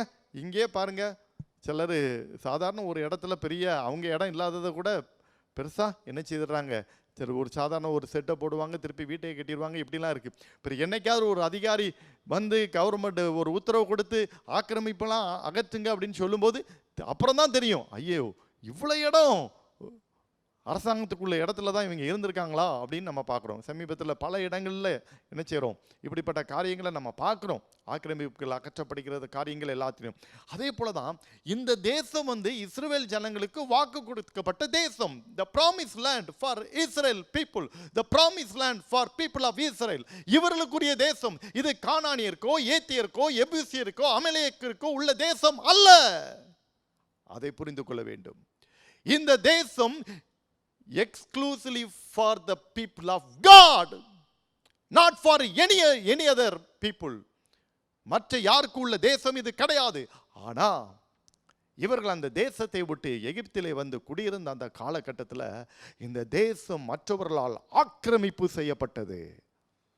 ஆக்கிரமிப்பு யாரும் இல்லை, அந்த பீப்புள் இல்லை. அப்படித்தானே இங்கே சில நில ஆக்கிரமிப்புலாம் நடக்குது. ஒருத்தருமே இல்லை, உடனே சின்ன போஸ்ட்டை வைப்பான், லைட்டாக ஒரு செட்டை போடுவான், இப்படி ஆக்கிரமிக்கிற மாதிரி தான். அதே போல தான் இந்த தேசத்திலே இஸ்ரவேல் ஜனங்கள் அவர்கள் எகிப்திற்கு குடியேறினதுனால அந்த தேசத்தில் யாரும் இல்லைன்ட்டு இவர்கள் போய் அங்கே அபகரித்து கொண்டார்கள். இதுதான் நடந்த காரியங்கள். The promised land was encroached by other people. அப்படிப்பட்ட ஒரு சூழ்நிலையில் இவங்க பார்த்துட்டு வந்தாங்க. பெரிய பெரிய வீட்டிலலாம் குடியிருக்கிறாங்க. அமலேக்கியர் தென்புறமாக இருக்கிறாங்க, ஏத்தியர் எபூசியர் எமோரியர் மலைநாட்டில் இருக்காங்க, கானானியர் கடல் அருகே இருக்காங்க, யோர்தானிலே இருக்காங்க. எல்லாம் சொல்லிட்டாங்க, சர்வே எடுத்துகிட்டு வந்துட்டாங்க. அப்போ அவங்க சொன்னாங்க, அவர்களோடு கூட 31ஆம் வசனத்தை பாருங்க, அந்த ஜனங்களோடு கூட எதிர்க்க நம்மாலே கூடாது, அவர்கள் நம்மை பார்க்கிலும் பலவான்கள், ராட்சதர்கள் அங்கே இருக்கிறார்கள். 32ஆம் வசனத்தில் பாருங்க, பெரிய பெரிய ஆட்கள் ராட்சதர்கள், அவங்களுக்கு முன்னால நம்ம இருக்கும்போது ஒரு வெட்டுக்கிளியே போல இருக்கிறோம். அவங்க பெரிய அரக்கர்களாக ராட்சதர்களாக இருக்கிறாரு, அவங்களுக்கு முன்னால பார்த்தீங்கன்னா நம்ம ஒரு வெட்டுக்கிளிகளை போல இருக்கிறோம் என்று சொல்லி கடைசியில் பாருங்க, தேசத்தை குறித்து துர்ச்செய்தியை பரம்ப செய்தார்கள். They spread out the bad report. அதுதான் ஒரு துர்ச்செய்தியை எல்லாரும் மத்தியிலையும் என்ன செய்தாங்க, பரப்பிட்டாங்க. ஒரு பேட் ரிப்போர்ட். தேசம் நல்ல தேசம்தான், பாலுந்தேன்லாம் ஓடுது, எல்லாமே ஃபைன். பட் ஆனால் அங்கே என்ன பிரச்சனை, எல்லா அரக்கர்கள் ராட்சதர்கள், இவங்களை வீழ்த்துறதுக்கு நம்மளால் முடியாது. சிச்சுவேஷன் நல்லா யோசித்து பாருங்க, இதுதான் சிச்சுவேஷன். இப்போ எல்லாமே துர்ச்செய்தியை பரப்பி, பேட் ரிப்போர்ட்டை பரப்பி, இப்படிப்பட்ட ஒரு சூழ்நிலையில் அடுத்து அந்த ஜனங்கள் 14ஆம் வசனத்தில் 14ஆம் அதிகாரம் என்னாமும் 14ஆம் அதிகாரத்தில் பார்த்தீங்கன்னா புலம்பி தள்ள ஆரம்பிச்சிட்டாங்க. இதுக்கு தான் எங்களை வனாந்தரத்துக்கு கூட்டிகிட்டு வந்தியா, இதே தான் இதுக்கு தான் கூப்பிட்டு வந்தியா, நாங்கள் எகிப்தில் இருந்திருக்கலாமேன்ட்டு மோசேட்டையும் ஆரோன்ட்டையும் ஜனங்கள் முறையிடுறாங்க. என் அன்புக்குரிய தேவனுடைய பிள்ளைகளே, இப்படிப்பட்ட ஒரு சூழ்நிலையில் மோசேவுடைய பெர்மிஷன் இல்லாமல் காலேப் அங்கே தைரியமாக எழுந்து நிற்கிறான் பாருங்கள். 30ஆம் வசனத்திலே 13ஆம் அதிகாரம் 30ஆம் வசனத்திலே பாருங்கள், காலேப் மோசேக்கு முன்பதாக ஜனங்களை அமர்த்தி, நாம் உடனே போய் அதை சுதந்திரித்துக் கொள்வோம், நாம் அதை எளிதாய் ஜெயித்துக் கொள்ளலாம். எல்லாரும் துர்ச்செய்தியை பரப்பிட்டு இருக்காங்க, அவனை ஜெயிக்க முடியாது, வீழ்த்த முடியாது, they are very stronger than us எல்லாம் சொல்லிட்டு இருக்காங்க. ஆனா இந்த சூழ்நிலையில காலேப் அங்க சொல்றான், தைரியமா எழுந்து சொல்லலாம். என்ன சொல்றானா, நாம் அவர்களை எளிதாக மேற்கொள்வோம், ஜெயிக்க முடியும் என்று அங்கே திட்டவட்டமான ஒரு காரியத்தை அங்கே சொல்வதை நாம் பார்க்கிறோம். என் அன்புக்குரிய தேவனுடைய பிள்ளைகளே, அதேதான் காலேப் எ பாசிட்டிவ் திங்கர். அவனுடைய திங்கிங் ஒரு பாசிட்டிவாக இருப்பதை நம்ம பார்க்குறோம். என் அன்புக்குரிய தேவனுடைய பிள்ளைகளே, அதில் பார்க்கும்போது அடுத்தப்ப இன்னொரு வசனத்தையும் நான் கூட்டிட்டு காட்ட விரும்புகிறேன். அதை 14ஆம் அதிகாரத்தில் இந்த இஸ்ரவேல் ஜனங்களை முறுமுறுத்தே கொண்டு வரும்போது அந்த காலேப் கூட அடுத்த பார்ட்னரை சேர்ந்துட்டான். அவன் தான் யோசுவா. அவன் எப்ராஹிம் கோத்திரத்திலேருந்து போனவன். சரிதானா? அடுத்தப்ப அங்கே பாருங்க, போய் அவங்க 2 பேரும் புலம்பிட்டு இருக்காங்க. இந்த புலம்பலை கேட்டவுடனே தலைவர்கள் 2 பேருக்கும் ரொம்ப டென்ஷன் ஆயிட்டு. சில சமயத்தில் அப்படி தானே, ஏதாவது ஒரு டிஸ்டர்ஸ் சிச்சுவேஷன் வரும்போது டென்ஷன் ஆகிற மாதிரி தான் மோசேக்கும் ஆரோனுக்கும் டென்ஷன் ஆயிட்டு. அந்த என்னாம 14ஆம் அதிகாரத்தில் பாருங்க 5ஆம் வசனத்தில், அப்பொழுது மோசேயும் ஆரோனும், அதுக்கு முந்தின வசனத்தில் போகும்போது எகிப்துக்கு திரும்பி போவோம், we'll select a leader and go back to Egypt, ஒரு தலைவனை தேர்ந்தெடுத்து எகிப்துக்கு போவோன்ட்டு இங்கே ஜனங்கள் சொல்லிட்டு இருக்காங்க. அந்த சமயத்தில் மோசேயும் ஆரோனும் இஸ்ரவேல் புத்திரரின் சபையார் எல்லாருக்கும் முன்பதாக முகங்குப்புற விழுறாங்க. தேவ சமூகத்தில் அப்படியே விழுறாங்க. அதை பார்த்த உடனே இந்த யோசுவாவால காலேபால பொறுக்க முடியல. உடனே பாருங்க, தேசத்தை சுற்றி பார்த்தவர்களை நூனின் குமாரனாகிய யோசுவாவும் எப்புனையின் குமாரனாகிய காலேபும் தங்கள் வஸ்திரங்களை கிழித்தார்கள். வஸ்திரத்தை கிழிக்கிறதுங்கிறது ஆண்டவருக்கு முன்பதாக தாழ்த்துறதுக்கு அடையாளம். முகங்குப்புற விழுறதுங்கிறதும் ஆண்டவருக்கு முன்பதாக தாழ்த்துறதுக்கு அடையாளம். மோசே ஆரோனு கர்த்தருக்கு முன்பதாக தங்களை தாழ்த்துகிறார்கள். இங்க பார்க்கும்போது இங்கே யோசுவாவும் காலேபும் கர்த்தருக்கு முன்பதாக தங்களை தாழ்த்துகிறார்கள். தாழ்த்தி அவங்க சொல்றாங்க பாருங்க, இஸ்ரவேல் புத்திரர் எல்லாரையும் நோக்கி, நாங்கள் சுற்றி பார்த்து சோதித்த தேசம் மகா நல்ல தேசம்தான். ஏன்னா த ப்ராமிஸ் லேண்ட் எப்படி கெட்ட இடமா இருக்கும், கெட்ட தேசமா இருக்கும். த ப்ராமிஸ் லேண்ட் அது நல்ல தேசம்தான். அடுத்த வசனம் பாருங்க, 8வது வசனத்தை பாருங்க, என்னாமோ 14:8, கர்த்தர் நம்மேல் பிரியமா இருந்தால் அந்த தேசத்திலே நம்மை கொண்டு போய் பாலும் தேனும் ஓடுகிற அந்த தேசத்தை நமக்கு கொடுப்பார். கர்த்தர் நம்மேல் பிரியமாயிருந்தால். ஹல்லேலூயா, ஹல்லேலூயா. அதற்கு அடுத்த வசனத்தை பாருங்க 9, கர்த்தருக்கு விரோதமா மாத்திரம் கலகம் பண்ணாமல் அந்த தேசத்தின் ஜனங்களுக்கு நீங்கள் பயப்பட வேண்டியதில்லை. Don't afraid of these people. அந்த தேசத்து ஜனங்களை குறித்து நீ பயப்பட வேண்டாம். கர்த்தர் நம்மேல் பிரியமாய் இருப்பாரானால் அந்த தேசத்தை நாம் சுதந்திரித்துக் கொள்ள முடியும். will inherit the land. எவ்வளவு தைரியமாக அந்த இடத்துல சொல்லுவதை பார்க்கிறோம். அவர்கள் நமக்கு இறையாவார்கள். அதில் பியூட்டிஃபுல் வேர்டு எனக்கு அதுதான் பிடிச்சிச்சு பாருங்க. அடுத்த ஒரு வார்த்தை சொல்லி இருக்குது, அவர்களை காத்த நிழல் அவர்களை விட்டு விலகி போயிற்று. அவர்களை காத்த நிழல் அவர்களை விட்டு விலகி போயிற்று. கர்த்தர் நம்மோட இருக்கிறார், அவர்களுக்கு பயப்பட வேண்டியதில்லை. இதுதாங்க the positive thinking, positive words and positive thoughts. என்ன அருமையா காலை இங்கே சொல்லுகிறார் பாருங்கள். in the midst of the bad situations, the midst of hopeless situation, இங்கே ஒரு நேர்மறையான சிந்தனையும் நேர்மறையான வார்த்தைகளும் இங்கே கொடுக்கப்படுகிறது. அவருடைய காத்த நிழல் அவர்களை விட்டு விலகி போயிட்டு. ஒரு சமயத்தில் ஒரு தாயார் விதமாக சொன்னார்கள். ஒரு குறிப்பிட்ட ஒரு வீட்டை, அவர்கள் வாழ்ந்த வீட்டை குறித்து சொல்லும்போது அவர்கள் சொன்னார்கள், இந்த வீட்டு ஆண்டவருடைய பாதுகாப்புனால தான் இருக்குது. கர்த்தருடைய பாதுகாப்பு அந்த வீட்டில் இருக்குது. ஒரு நிழல், தேவ நிழல் அந்த வீட்டை சுற்றி இருக்குது. ஒரு தூதன் தன்னுடைய சிறகிலால் அந்த வீட்டை மூடிக்கொள்கிறான் என்று சொன்னார்கள். அப்படி சொல்லி இருக்கும்போது அவர் சொன்னாங்க, அந்த வீட்டை பாதுகாத்த அந்த நிழல் ஒரு குறிப்பிட்ட காலத்திற்கு பிறகு அங்கே இல்லை. அவ்வளோ காலம்தான் ஆண்டவர் அந்த வீட்டிற்கு ஒரு பாதுகாப்பை கொடுப்பேன், நான் காப்பேன், என்னுடைய நிழல் அங்கே இருக்கும் அப்படின்னு சொன்னது போல அந்த வீட்டை கர்த்தர் அவிதமாக பாதுகாத்தார் என்று அந்த தாயார் சொன்னார்கள். அதற்கு பிறகு அவர்கள் சொன்ன அந்த குறிப்பிட்ட காலத்துக்கு பிறகு, கர்த்தரிடத்தில் சொன்ன அந்த குறிப்பிட்ட காலத்துக்கு பிறகு பார்த்தீங்கன்னா அந்த வீட்டை காத்த நிழல் நிச்சயமாகவே அங்கன்று போய்விட்டு அந்த வீட்டினுடைய சூழ்நிலையும் மாறிவிட்டது. வீட்டுடைய சூழ்நிலை மாறிவிட்டது. ஒருவேளை ஒரு சாதாரணமான ஒரு தாயார் தங்களுடைய வாழ்ந்த ஒரு வீட்டில் குறித்து இவ்வளவு அருமையா ஆண்டவர் அவர்களுக்கு வெளிப்படுத்தின ஒரு காரியம் அது நிறைவேறினது. அவர்களை காத்த நிழல் அவர்களை விட்டு போய்விட்டு நீ பைபிள் சொல்லியிருக்க. அதே போல அந்த வீட்டை காத்த நிழல் அதை விட்டு போய்விட்டது போலதான் இங்க காலை ஒரு அருமையான சொல்றான், அவர்களை காத்த நிழல் இப்போ விலகிட்டு. ஏனென்றால் அந்த தேசத்தை நம்ம சுதந்திரித்துக் கொள்வதற்காக அவர்களை காத்த நிழல் இப்பொழுது நம்மை பாதுகாக்க வந்துவிட்டது. அவர்களிடத்தில் இல்லை, ஆகவே அவர்கள் நமக்கு இறையாவார்கள் என்று சொல்லியிருக்கிறார். என் அன்புக்குரிய தேவனுடைய பிள்ளைகளே, இதுதான் நேர்மறையான சிந்தனை. என் அன்புக்குரிய தேவனுடைய பிள்ளைகளே, காலைப்புடைய வாழ்க்கையில் அப்படிப்பட்ட ஒரு நேர்மறையான சிந்தனை உடைய ஒரு மனிதனாக அவன் வாழ்ந்ததை பார்க்குறோம். பிரியமான தேவனுடைய பிள்ளைகளே, இதற்கு காலைப்புடைய வாழ்க்கையில் பர்சனலாக பார்க்கும்போது சில குணாதிசயங்களை அவனுடைய வாழ்க்கையில் இந்த நேர்மறை சிந்தனையாக இருப்பதற்கு எப்படி அவனால் அப்படிப்பட்ட நேர்மறை சிந்தனை வந்துச்சு அப்படின்னு நம்ம பார்க்கும்போது ஒரு 5 குறிப்புகளை உங்களோடு கூட நான் பகிர்ந்து கொள்ள விரும்புகிறேன். இந்த நேர்மறையான சிந்தனை வேதத்தின் அடிப்படையில் தான், காலைப்புடைய வாழ்க்கையின் அடிப்படையில் தான். அந்த நேர்மறையான சிந்தனை அவனுக்குள்ள எப்படி வந்துச்சு அப்படிங்கிற பார்க்கும்போது, முதலாவதாக என்னாமத்தின் புஸ்தகம் 14:24 பாருங்க. அருமையான ஒரு வசனத்தை ஆண்டவர் சொல்றா பாருங்க.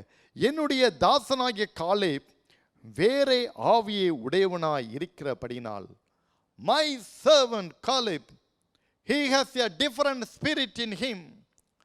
என் தாசனாகிய காலேப் வேறே ஆவியை உடையவன். he has a different spirit in him.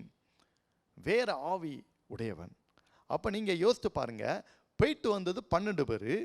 அந்த 12 பேர்ல 10 பேர் துர்ச்செய்தியை பரப்பிட்டு இருக்கான், 2 பேர் போல்டா இருக்கான். அந்த போல்ட்லையும் காலை பாருங்க, ஆண்டவர் சொல்லிருக்கிறாரு, இவன்கிட்ட இருக்கிறது துர்ச்செய்தியை பரப்புற ஆவி கிடையாது, வேற ஆவியை உடையவன். Different spirit, is a different person. இவன் ஒரு வித்தியாசமான ஒரு மனிதன், வித்தியாசமான ஆவியை பெற்றவன். எல்லாரும் துர்ச்செய்தியை பரப்பும் போதும் அதன் மத்தியிலே ஒரு நல்ல செய்தியை சொல்லுகிறான். என்ன செய்தி? நாம் அவர்களை ஜெயிக்க முடியும், அவர்களை மேற்கொள்ள முடியும், அவர்களை வெற்றி பெற முடியும் என்கின்ற ஒரு நல்ல செய்தியை அங்கே சொல்லுவதை நாம் பார்க்கிறோம். he has a different spirit in him. வேறே ஆவியை உடையவனாக காணப்பட்டார். என் அன்புக்குரிய தேவனுடைய பிள்ளைகளே, நெகட்டிவ் திங்கிங் இருக்கிறவங்க கூட்டம் அதிகமாக தான் இருக்கும். ஆனால் பாசிட்டிவ் திங்கிங் உள்ளவங்க அது they have something different spirit in them என்று தான் சொல்லலாம். அவங்ககிட்ட ஒரு ஆப்டிமிசம், அந்த மாதிரி ஒரு சிந்தனை அவங்களுக்குள்ள இருக்கிறபடினால்தான் அவங்க நேர்மறையான காரியங்களை அவங்க யோசிக்க முடியுது. வேறே ஆவியை உடையவன். பிரியமான தேவனுடைய பிள்ளைகளே, அந்த வேறே ஆவி என்று சொல்லும்போது த குட் ஸ்பிரிட், ஒருவேளை அதுதான் நாம் பரிசுத்த ஆவியானவர், the holy spirit, the God spirit, the good spirit என்று சொல்கிறோம். நல்ல ஆவி நம்மை உந்தி தள்ளுகிறது, நமக்கு சிந்தனையை கொடுப்பது தான் அது நேர்மறையான சிந்தனையாக இருக்கும். அப்போது கெட்ட செய்திகளை பரப்புறது அது ஈவில் ஸ்பிரிட், தீய ஆவிகள், அந்த மாதிரி காரியங்களை பரப்பதற்கு வாய்ப்புக்கான காரியங்கள் நம் வேதத்தின் மூலமாக பார்க்கிறோம். இந்த காலேப் எப்படிப்பட்டவனாக இருந்தான்? he has a different person, he has a different spirit in him. அவனுக்குள்ளே ஒரு வித்தியாசமான ஒரு ஆவி காணப்பட்டது. என் அன்புக்குரிய தேவனுடைய பிள்ளைகளே, உங்கள் வாழ்க்கையை நீங்கள் யோசித்து பார்க்கும்போதும் நீங்கள் நல்லா பாசிட்டிவாக நீங்கள் யோசிக்கணும் அப்படின்னா உங்களுக்குள்ள பரிசுத்த ஆவியானவர் கண்டிப்பாக வேணும். அப்போனா உங்களால் சொல்ல முடியும், இதெல்லாம் உங்களால் செய்ய முடியும் அப்படிங்கிற ஒரு காரியம் இருக்குது. எல்லாமே இருக்குது. அதுக்காண்டி பிறந்த ஒரு 5 மாத குழந்தை நாளைக்கே போய் ஒலிம்பிக்கில் போய் அது வெற்றி பெற முடியுமா? முடியாது. அதுக்குள்ள ஒரு வாஞ்சை இருக்கணும். அதோடைய நேரம், வயது, அதனுடைய முதிர்ச்சி வரும்போது அது பங்கு பெறலாம். எல்லாற்றுக்கும் ஒரு கால சூழ்நிலையில் இருக்குது, ஒரு காலகட்டங்கள் இருக்குது. அதை புரிந்து கொள்ளக்கூடிய திறனை ஆண்டவராகிய கர்த்தர் நமக்கு கொடுத்திருக்கிறார். காலேப் அவன் வேறே ஆவியை உடையவன். என் தாசனாகிய காலேப், மை சர்வன்ட் காலேப், எவ்வளவு ஒரு இன்டெப்தா, ஒரு உரிமையோடு கூட சொல்வதை நாம் பார்க்கிறோம். என் அன்பு தெய்வ பிள்ளையே, பாசிட்டிவ் திங்கிங் அவனுடைய வாழ்க்கையில் இருந்தது. வேற ஆவி, இன்னைக்கு அந்த பரிசுத்த ஆவி, அந்த கர்த்தருடைய ஆவி, தூய ஆவி அவனுக்குள்ளே காணப்பட்டதுனால எல்லாரும் அவர்கள் மாற்று கருத்தை சொன்னாலும் இவன் நேர்மறையான கருத்தை கொடுத்து அதில் உறுதியாக இருந்ததை நாம் பார்க்கிறோம். என் அன்புக்குரிய தேவனுடைய பிள்ளைகளே, இரண்டாவதாக நாம் யோசிக்கும் போது இந்த காலேபை குறித்து அடிக்கடி நிறைய இடங்களில் சொல்லப்பட்டிருக்கிறது. he has followed the Lord wholeheartedly, he has followed the Lord fully. ஆண்டவரை முழுமையா உத்தமமா பின்பற்றினான்ங்கிற வார்த்தை தான் அங்கே சொல்லப்படுகிறது. he followed the Lord wholeheartedly without any question and total obedience அவனுக்குள்ளே காணப்பட்டது. எந்த ஒரு கேள்வியும் கேட்காம அவனை பின்பற்றான். கீழ்ப்படிதான், முழுமையான ஒரு கீழ்ப்படிதல் அங்கே காணப்படுவதை நாம் பார்க்கிறோம். சில வசனங்களை நான் வாசிக்கிறேன். என்னாகமத்தின் புஸ்தகம் 32ஆம் அதிகாரம் 11ஆம் வசனத்திலே இவ்விதமாக சொல்லப்பட்டிருக்கிறது பாருங்கள். என்னாகமம் 32:11, உத்தமமாய் என்னை பின்பற்றின எப்புனேயின் குமாரன் காலேப் என்று சொல்லப்பட்டிருக்கிறது. அதே போல உபாகமம் 1ஆம் அதிகாரம் 36ஆம் வசனத்தை எடுத்துக்கொண்டாலும் அங்கே விதமாக சொல்லப்பட்டிருக்கிறது, எப்புனேயின் குமாரனாகிய காலேப் கர்த்தரை உத்தமமாய் பின்பற்றினபடினால், கர்த்தர் உத்தமமாய் பின்பற்றினான் என்று அங்கேயும் வேத வசனம் நமக்கு சொல்லப்பட்டிருக்கிறது பாருங்கள். அதே போல யோசுவாவின் புஸ்தகம் 14ஆம் அதிகாரம் 9ஆம் வசனத்திலே வாசிக்கும் போது அங்கேயும் அதே வார்த்தை வருகிறது. பல இடங்களிலே இந்த காலேபை குறித்து சொல்லும்போது அவன் உத்தமமாய் பின்பற்றினான். he followed the Lord wholeheartedly, அல்லது he followed the Lord fully. அதாவது அதில் எங்க விதமான ஒரு ஆஃப்ங்கிறதே இல்லை, ஒரு பாதிங்கிறதே கிடையாது. முழுமையாக அவன் ஆண்டவரை பின்பற்றினவனாக காணப்படுகிறான். யோசுவா 14:9 பாருங்கள். நீ என் தேவனாகிய கர்த்தரை உத்தமமாய் பின்பற்றினபடினால், மோசே அவனை பார்த்து சொல்றாரு, நீ தேவனாகிய கர்த்தரை உத்தமமாய் பின்பற்றினபடினா, அப்பனா உத்தமமா பின்பற்றுற ஒரு பழக்கம் அவனுக்குள்ள காணப்பட்டது. என் அன்பு தேவ பிள்ளையே, உத்தமமாய், ஒரே ஒரு தான், whole heartedly, without any doubt. அப்போ பாசிட்டிவ் திங்கிங் உள்ளவனுக்கு டவுட் வரக்கூடாது. முழுமை. ஒரு ஒலிம்பிக்கில் போட்டியில் நீங்கள் பங்கு பெறணுமா, முழுமையான ஒரு என்ன செய்யணும், ஒரு நம்பிக்கை உங்களுக்கு வேணும், முழுமையான ஒரு பயிற்சி எடுக்கணும், முயற்சி எடுக்கணும். இந்த போல தான் பாசிட்டிவ். முழுமையாய் அவன் கர்த்தரை பின்பற்றினவனாயிருந்தான். அவன் வேறே ஆவியை உடையவனும் மட்டும் இல்லை, அந்த வேறே ஆவி அவனுக்குள்ள இருந்ததுனால he followed the Lord wholeheartedly. முழுமையா ஆண்டவரை என்ன செய்றான்? பின்பற்றினான். என் அன்பு தேவ பிள்ளைகளே, நீங்க கர்த்தரை முழுமையா நீங்க பின்பற்ற ஒரு கூட்டமாக இருக்கிறீங்களா? யோசித்து பாருங்க. அப்படி இருப்பீங்கன்னா உங்களுக்கு நேர்மறையான சிந்தனையை கர்த்தர் கொடுத்து கொண்டே இருப்பார். பிசாசு எதிர்மறையான சிந்தனையை கொடுக்கும்போது ஆண்டவர் அதை எல்லாத்தையும் ஒரு அடித்து தள்ளிட்டு நேர்மறையான சிந்தனையை உங்களுக்குள்ள போட்டுக்கிட்டே இருப்பார். உன்னால் முடியும், உன்னால் போக முடியும், உன்னால் சாதிக்க முடியும், உன்னால் வெற்றி பெற முடியும், உன்னால் எல்லா காரியத்தை செய்ய முடியும். அதுதான் சொல்லியிருக்கிறார் பவுல், என்னை பலப்படுத்துகிற கிறிஸ்துவினாலே எல்லாவற்றையும் எனக்கு செய்ய பலனுண்டு. எஸ், இதுதான் பாசிட்டிவ் திங்கிங். என் அன்பு தேவனுடைய பிள்ளைகளே, முழுமையாக கர்த்தரை பின்பற்றின வரிசையில் இங்கே காலேப் காணப்படுகிறான். முழுமையாக உத்தமமாக ஆண்டவரை பின்பற்றணுங்கிறது அது ரொம்ப கஷ்டம். உத்தமமாகிறது ஹோல் ஹார்ட்டட்லி, முழுமையாக, எந்த வித்தவுட் எனி டவுட்டு, எந்த காம்ப்ரமைஸும் இல்லாமல், வித்தவுட் எனி காம்ப்ரமைஸ். நிறைய பேர் காம்ப்ரமைஸ் பண்ணிடுறாங்க. சரி, இதுக்கு தானே கொஞ்சம் காம்ப்ரமைஸ் பண்ணிடணும், அப்படியே கொஞ்சம் அப்படியே ஃப்ளெக்சிபிளாக போகிறவங்களாம் இருக்கிறாங்க. ஆனால் காலேப் அப்படி இல்லை, ரொம்ப போல்டாக இருந்தார். எஸ், ஆண்டவருக்காக தைரியமாக இருந்தார். அவருடைய காத்த நிழல் அவங்கள விட்டு போயிட்டு அந்த நிழல் நம்மகிட்ட வந்துட்டு என்ன அன்னைக்கா போல்டாக சொல்கிறாரு, உத்தமமாக பின்பற்றினா. என் அன்பு தேவனுடைய பிள்ளைகளே, நம்முடைய வாழ்க்கையில் அவரை உத்தமமாக பின்பற்றுகிற அந்த பழக்கம் நமக்குள்ள இருக்குதா? உத்தமமாய் முன் செல்ல உதவி செய்யும் யெகோவா, ஊக்கமதை கைவிடாமல் காத்துக்கொள்ள உதவும். அருமையான ஒரு பழைய பாடல்.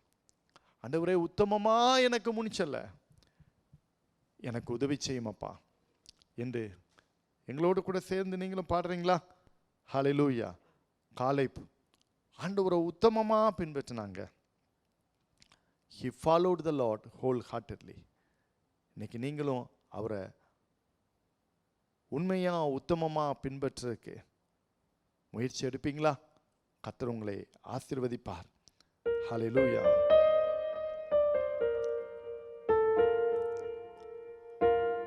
உத்தமமாய் முன் செல்ல உதவி செய்யும் யெகோவா, ஊக்கமதை கைவிடாமல் காத்து கொள்ள உதவும். ஊக்கமதை கைவிடாமல் காத்து கொள்ள உதவும். உத்தமமாய் முன் செல்ல உதவி செய்யும் யெகோவா, தீர்மானங்கள் தோற்காவண்ணம் காத்து கொள்ள உதவும். நேர்மையாக வாக்கை காக்க வழிவகு தருள வேணும். நேர்மையாக வாக்கை காக்க வழிவகு தருள வேண்டும்.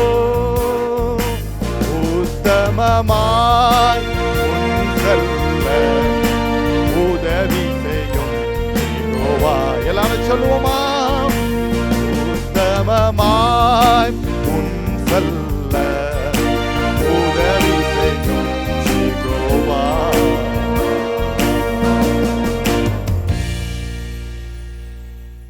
Caleb, a positive thinker.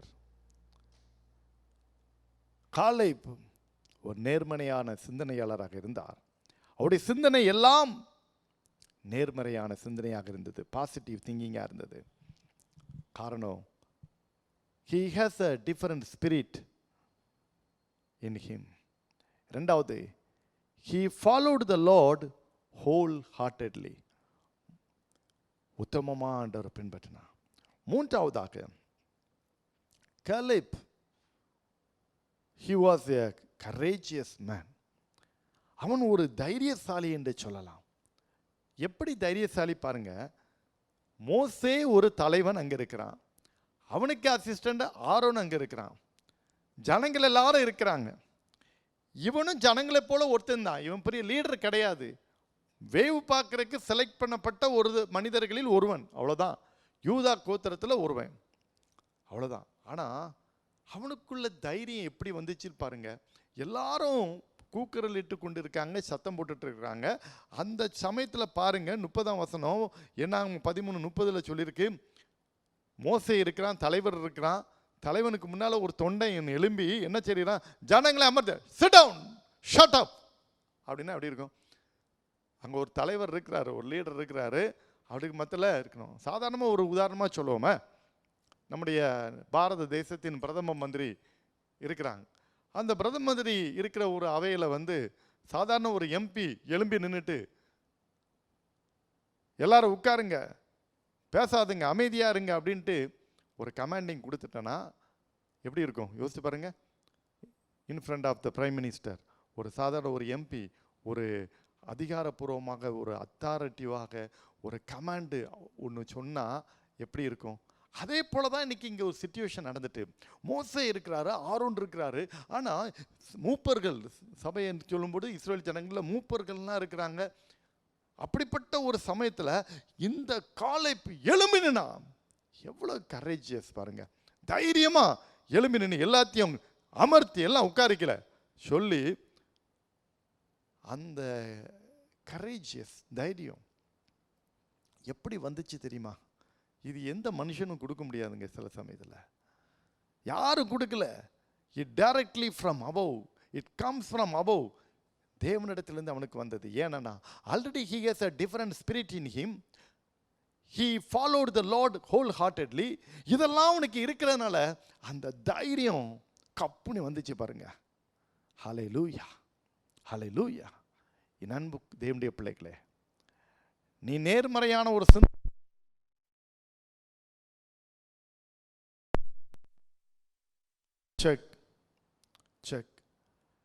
நீ நேர்மறையான ஒரு சிந்தனையாளராக இருப்பானா, நேர்மறையான சிந்தனை உனக்குள்ளே இருக்குமானால், எல்லாரும் எதிர்மறையான கருத்தை சொல்லிட்டு இருக்கலாம், உனக்கு குழப்பிட்டே இருக்கலாம், அல்லது அப்படியாமோ இப்படியாமோ நீ சொல்லிக்கிட்டே இருக்கலாம். ஆனால் உனக்குள்ள ஒரு தைரியம் இருக்கும். ஹல்லேலூயா. அதனால் ஒரு பாட்டு பாடுறோமே, பூமி அதிர்ந்தாலும் ஆழி பொங்கினாலும் என்ன நேரிட்டாலும் அஞ்சிடேன், யெகோவா எனக்கு துணையா இருக்கிறான். பூமி அதிர்ந்தாலும் ஆழி பொங்கினாலும்.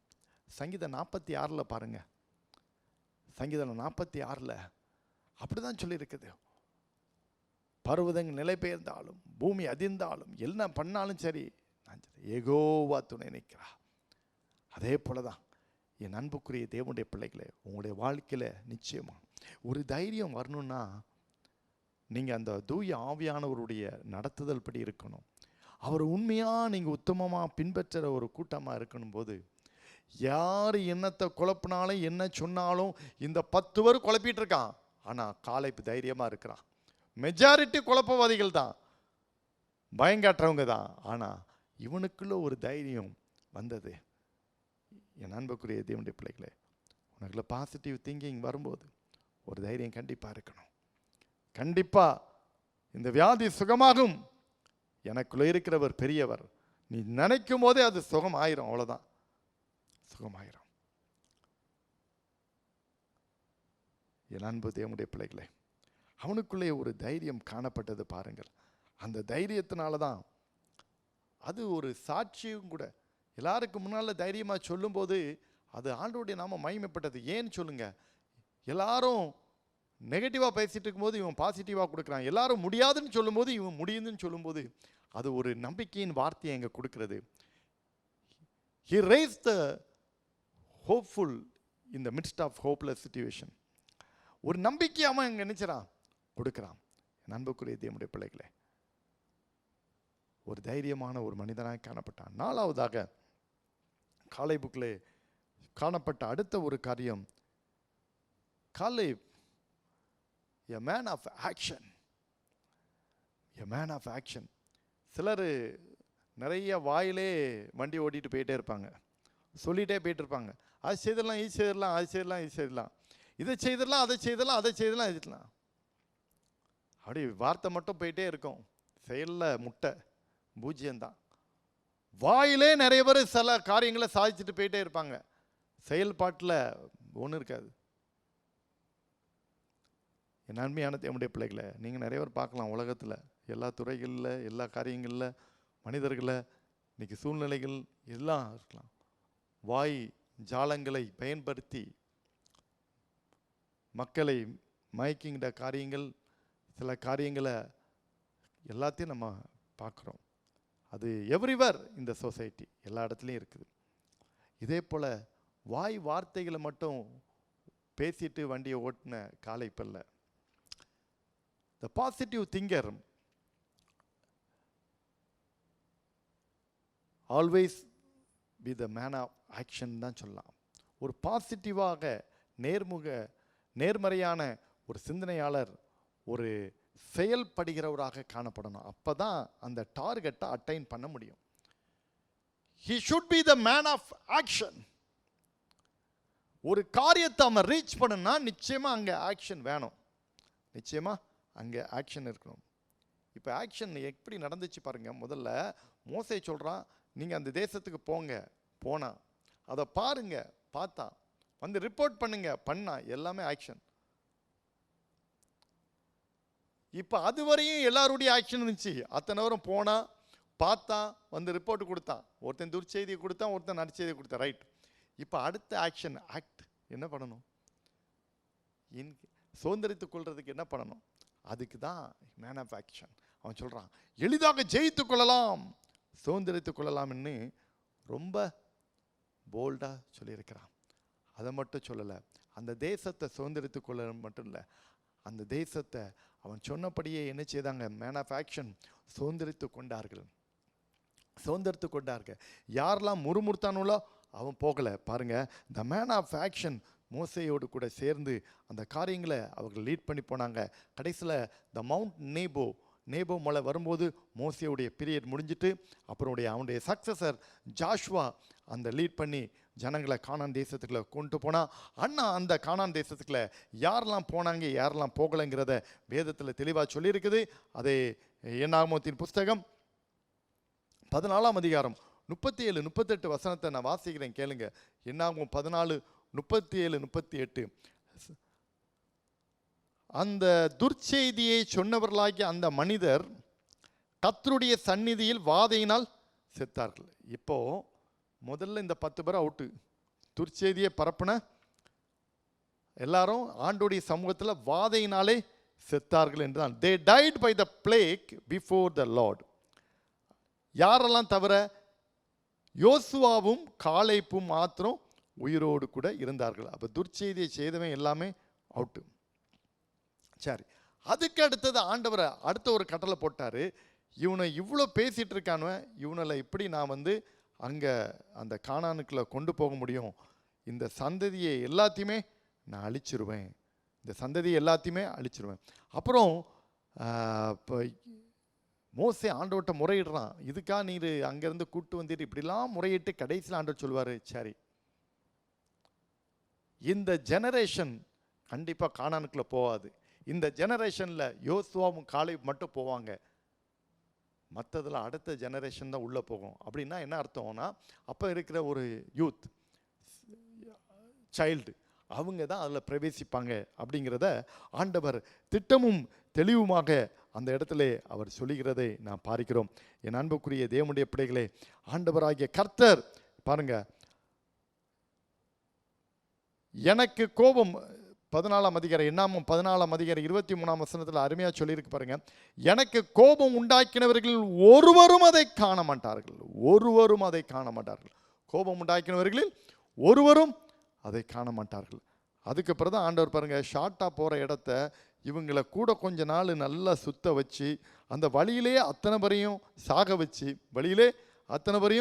சாக வச்சு அடுத்த ஜெனரேஷன் தான் அந்த பாலும் தேனும் ஓடுகிற கானான் தேசத்துக்குள்ளே போனாங்க. அதில் முந்தின ஜெனரேஷனில் போனது யோசுவாவும் காலேபும் தான். Man of action, man of action. அவனுக்குள்ள அது இருந்ததுனால தான் அந்த கானானுக்குள்ளே பிரவேசிக்க முடிச்சு.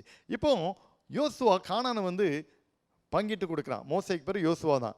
அப்போ கானானை பங்கிட்டு கொடுக்கும்போது அங்கே ஒரு காரியம் இருக்குது. இப்போ பாருங்கள், மேன் ஆஃப் ஆக்ஷன் இந்த காலேப்புக்கு அடுத்தது எங்கே இருக்குது பாருங்கள்.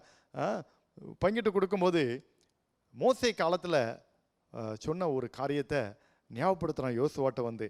என்ன ஞாபகப்படுத்துகிறான் பாருங்கள். இப்போ 2 பேரும் கலிக்ஸாக இருந்தாங்க, 2 பேரும் கலிக்ஸ். ஒன்று போல வேவு பார்க்க போனாங்க. ஆனால் இப்போ சம்திங் டிஃப்ரெண்ட். காலை பண்ணைக்கு எல்லாத்துக்கும் முன்னால் தைரியமாக சொன்னான், கரேஜஸாக இருந்தான். ஆனால் அங்கே செலெக்ஷனில் அடுத்த லீடர்ஷிப்பில் ஜாஷுவா வந்துட்டான். காலேப் இப்போ ஜாஷுவாவுக்கு கீழே தான் இருக்கிறான் ஒழிய ஜாஷுவாவுக்கு மேலே கிடையாது. ஆனாலும் தைரியமாக இப்போ பாருங்க, அந்த courageous man, the man of action ஜாஷுவாட்ட வந்து ஒரு காரியத்தை கேட்குறான் பாருங்க. யோசுவா இடத்துல வந்து என்ன கேட்குறான்?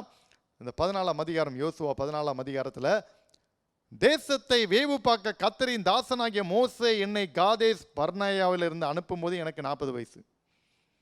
40 வயசுல வேவு பார்க்க போனேன். அந்நாளில் மோசே, நீ என் தேவனாய கர்த்தரை உண்மையாய் பின்பற்றினபடினால் உனக்கு உன் பிள்ளைகளுக்கும் நீ கால் மிதிக்கிற தேசத்தை தருவேன்னு எனக்கு சொன்னார். நீ எங்கே மிதிக்கிறியோ அதை தருவேன்னு சொன்னார். ரைட். இப்போ அது சொல்லி 45 வருஷமாக ஆயிட்டு.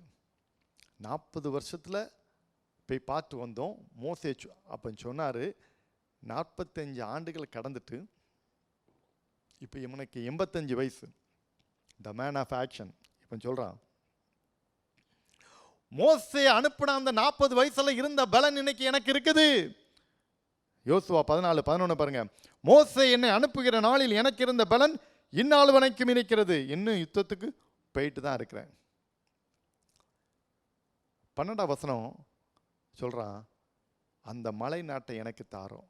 அது எனக்கு ப்ராமிஸ் பண்ணது, மோசையின் மூலமாக எனக்கு ப்ராமிஸ் பண்ண நாடு. அந்த மலை நாட்டை எனக்கு தாரன்னு யோசுவாட்ட தைரியமாக போய் கேட்டான். ஆனால் யோசுவா பாருங்க, அவனும் த சர்வன்ட் ஆஃப் காட்ல லீடர்ஷிப் குவாலிட்டி, அவனுக்குள்ள ஒரு ஜெலஸோ ஒரு என்வியோ ஒன்றும் வரல. அதெல்லாம் எப்படிப்பா கொடுக்க முடியும், அதெல்லாம் இப்போ கொடுக்க முடியாது அப்படிலாம் ஒன்றும் சொல்லலை. அங்கே பாருங்க, அந்த மலை நாட்டில் யார் இருக்கான்னு தெரியும். ஏனாக்கியர் பயங்கரமான டஃபஸ்ட் பிளேஸ், அதில் ஆக்கிரமிச்சிருக்கிற குரூப்பு தான் அங்கே இருக்குது. சில காரியங்களை இவனை நவுட்டிடலாம், அவனை நவுட்டிடலாம், இவனை நவுட்டுறது கஷ்டம் அப்படிங்கிற சொல்லுவோம்ல, அதே மாதிரி குரூப் தான் அங்கே உட்கார்ந்துருக்கு. அப்படிப்பட்ட ஒரு டஃபஸ்டான ஒரு பிளேஸை தான் இப்போ என்ன செய்கிறான், காலேப் கேட்குறான், எ மேன் ஆஃப் ஆக்ஷன். அப்படிப்பட்ட ஒரு இடத்தை அவன் அங்கே போய் கேட்குறான். கேட்டுட்டு அதை எனக்கு தாரோம் சொன்னான் பாருங்க. அடுத்த வார்த்தை, கர்த்தர் என்னோடு இருப்பாரானால். ஹல்லேலூயா, ஹல்லேலூயா. கர்த்தர் என்னோடு இருப்பாரானால், கர்த்தர் சொன்னபடி அவர்களை துரத்தி விடுவேன். கரங்களை தட்டி கர்த்தரை மகிமைப்படுத்துவோமா? Let us clap our hands and glory to the living God. கர்த்தர் என்னோடு இருப்பாரானால், கர்த்தர் சொன்னபடி அவர்களை துரத்தி விடுவேன். அதுதாங்க பாசிட்டிவ். அந்த பாசிட்டிவ் திங்கிங் உனக்குள்ள வரணும்னா கர்த்தர் உன் கூட இருக்கணுங்க. கர்த்தர் உன் கூட இருந்தாதான் அந்த பாசிட்டிவ் திங்கிங் உனக்குள்ள வரும்.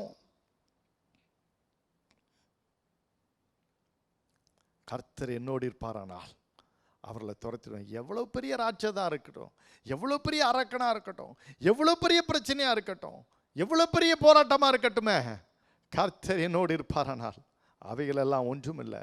ஹல்லேலூயா. யோசுவாவுடன் என்ன செய்கிறான் பாருங்க, காலேப்பை ஆசீர்வதிச்சு அந்த இடத்துக்கு கொடுக்குறான். சரிப்பா நீ பார்த்துக்கன்ட்டு. அதே போல் கர்த்தர் காலேப்போடு கூட இருந்து அந்த எப்ரோன் அவனுக்கு கொடுக்குறாரு. பின்னால் பார்க்குறோம். இப்போ இந்த மேன் ஆஃப் ஆக்ஷன், அது 4வது point, the last point. He was rewarded by his action. ஒரு ஆக்ஷனுக்கு உங்களுக்கு ஒரு பலன் வேணுமா இல்லையா? அதான் மை 5th பாயிண்ட். அவன் மேன் ஆஃப் ஆக்ஷன் என்ன செய்திருக்கான், கானானுக்குள்ளே பெய்யாச்சு. இப்போ கானான் பங்கிடுற இடத்துலையும் அவனுக்கு உள்ள ஸ்பெசிஃபிக்கான லேண்டு ஒன்று கேட்குறான், மலை நாட்டை தாருன்னு கேட்குறான். இப்போ அங்கேயும் போய் அவன் போரிட்டு ராட்சதர்லாம் அடிச்சிட்டான். The man of action, he was rewarded by his action. அவனுடைய செயல்பாட்டிற்கு அவனுக்கு ஒரு பலன் கிடைத்தது. அதுதான் யோசுவா 14:14 விதமாக சொல்கிறது, இந்நாள் மட்டும் இருக்கிறபடி எபிரோன் அவனுக்கு சுதந்திரமாய் ஆயிற்று. எபிரோனுக்கு சுதந்திரமா அந்த ஆளக்கூடிய ஒரு ஆளுமையை கடவுள் அவனுக்கு கொடுத்து விட்டார். இதுதான் அவனுடைய வாழ்க்கையிலே காணப்பட்ட ஒரு அற்புதமான ஒரு 5 குணாதிசயங்கள், இந்த ஒரு பாசிட்டிவ் திங்கர், ஒரு பாசிட்டிவ் திங்கிங் உள்ள காலேபுக்கில் காணப்பட்ட காரியத்தை நான் உங்களுக்கு முன்பதாக வைத்தேன். என் அன்பு தேவனுடைய பிள்ளைகளே, அதுலேயும் கூட அந்த 14 யோசுவா 14 என்ன சொல்லியிருப்பாங்க? இஸ்ரவேலின் தேவனாகிய கர்த்தரை உண்மையாய் பின்பற்றினபடினால், உண்மையாய் பின்பற்றினா எவ்வளவு அருமையாக சொல்லியிருக்கு பாருங்க. என் அன்பு தேவ பிள்ளைகளே, இன்னைக்கு இதை தான் கர்த்தர் உங்களுடைய வாழ்க்கையில் எதிர்பார்க்கிறார். உங்கள் ஆக்ஷனுக்கு ஒரு ரிவார்டு உண்டு. நீ கடினமாக உழைக்கிறியா, கடினமான ஒரு காரியத்தை எதிர்நோக்கிட்டு இருக்கியா, நிச்சயமாக அதுக்கு ஒரு பலன் உண்டு. நிச்சயமாக ஒரு பலன் உண்டு. உன் நம்பிக்கை வீண் போகாது. நிச்சயமாகவே முடிவு உண்டுன்னு ஆண்டவர் சொல்லியிருக்கிறார் அல்லவா? நிச்சயமாக முடிவு இருக்குது. என் அன்பு தேவனுடைய பிள்ளைகளை, இன்னைக்கு இந்த காலேபுடைய வாழ்க்கையை வைத்து ஆண்டவர் நம்மோடு கூட பேசியிருக்கிறார். நேர்மறையான சிந்தனை உடையவர்களாக மாறுவோம். இந்த உலகமே எதிர்மறையான சிந்தனைக்குள்ளே இருந்தாலும் நீயோ தேவனுடைய பிள்ளையே நேர்மறையான சிந்தனை உடையவனாக இரு. My servant Caleb, he has a different spirit in him. என் தாசனாகிய காலேப் வேறு ஆவிய உடையவனாக இருந்தான். இந்த நேர்மறையான சிந்தனை உனக்குள்ள இருக்கும்போது நீ வேறு ஆவிய உடையவனாக, வேறு மனிதனாக நீ காணப்படுவான். 10 1 11 இல்லை, நீ ஒன்று தான். அதை தான் நீ காமிக்கணும். 10 பேர் ஓடுறான், அதில் 11 இல்லை, நீ தனி. உனக்கு அடுத்தவனுக்கும் ஓட்டத்தில் ஒரு டிஃப்ரெண்ட்டை காமி. Just you make a difference between you and others. வேறு ஆவிய உடையவன். கர்த்தருடைய ஆவி உனக்குள்ளே இருக்கும்போது பாசிட்டிவ் திங்கிங் தாராளமாய் வந்துடும். காலேபுக்கில் காணப்பட்ட 2வது Caleb, he followed the Lord wholeheartedly. கடவுளை முழுமையாக பின்பற்று. அங்கே ஒன்று இங்கே ஒன்று போயிட்டு இருக்காத. இயேசுவை பின்பற்றினா பின்பற்று. அன்னைக்கு அதை தான் எலியா தைரியமாக சொன்னா. கர்த்தர் தேவனா கர்த்தரை பின்பற்று, பாகால் தேவனா அங்கே போயிரு. உன்னை யாரும் வெத்தலை பார்க்க வச்சு கூப்பிடலை, உன்னை யாரும் கம்பல் பண்ணலை. இங்கே இருக்கன்னா இங்கே இரு, அங்கே போனா அங்கே போயிரு.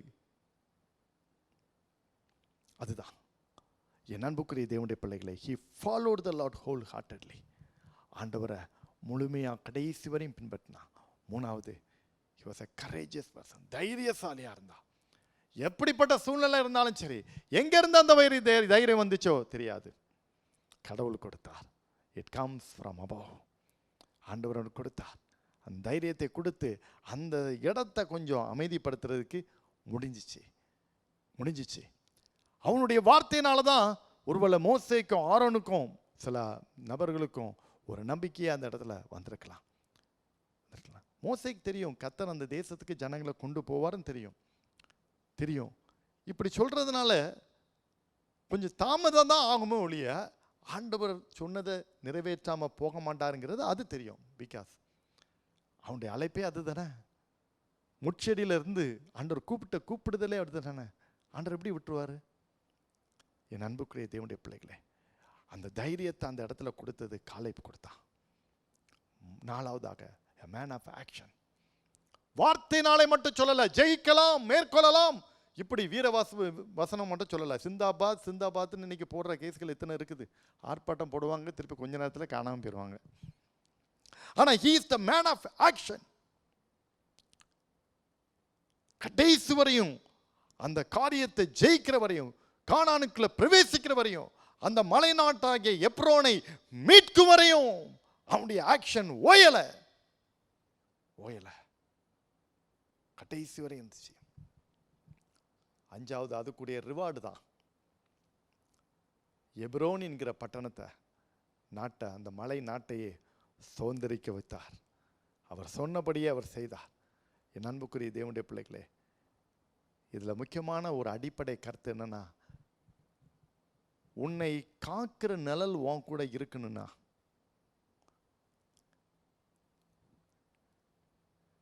நீங்க எதிர்பார்க்கிற காரியம் நடக்கணும்னா, கர்த்தர் உங்க மேல பிரியமா இருக்கணும், கர்த்தர் உங்களோடு கூட இருக்கணும். இது இருக்குமானால் நிச்சயமாக நீ சிந்திக்கிற சிந்தனை நேர்மறையா இருக்கும், நீ செய்கின்ற செயல் நல்லவைகளா இருக்கும். சூழ்நிலை எப்படி இருந்தாலும் அதை பற்றி நீ யோசிக்க மாட்டாய். உன்னுடைய பிராக்டிஸை focusing on good things. Situation எப்படி இருந்தாலும் பரவாயில்ல, ஆனால் உன்னுடைய ஃபோக்கஸ் நல்லவைகளை பார்த்து கொண்டே இருக்கும். தேவ பிள்ளையே, உன் வாழ்க்கையில் இன்னைக்கு ஒரு தீர்மானம் எடு. காலேபை ஒரு நல்ல உதாரணமாக வைத்து, இதுவரை எதிர்மறையான சிந்தனை உடையவனாக நீ இருந்தால், இன்றைக்கு ஆண்டவரே என்னை ஒரு நேர்மறையான சிந்தனையாளராக, நேர்மறையான சிந்தனை எனக்கு கொடும். காலேபை போல எனக்கும் உம்முடைய ஆவியை ஊற்றும். உம்மை முழுமையாய் பின்பற்ற உதவி செய்யும். உம்முடைய தைரியத்தை எனக்கு தாரும் ஆண்டவரே. நான் வாழும் சூழல் இப்படிப்பட்ட ஒரு சூழல். Give me a courage. Give me a courage. கேளுங்க.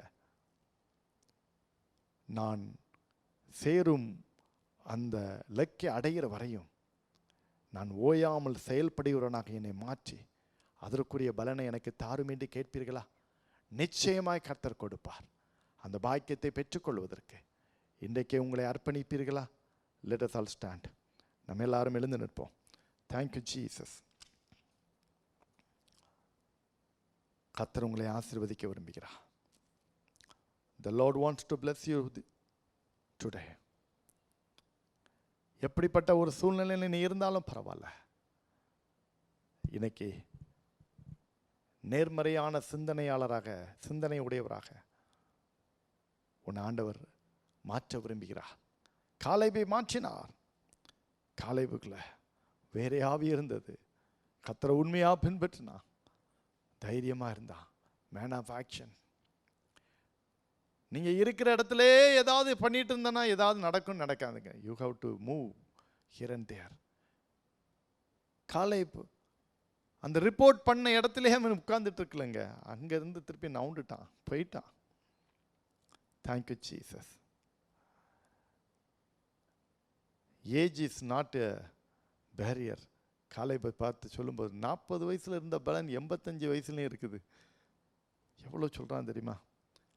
ஏன்னா அவன் முழுமையா totally depends about the Lord.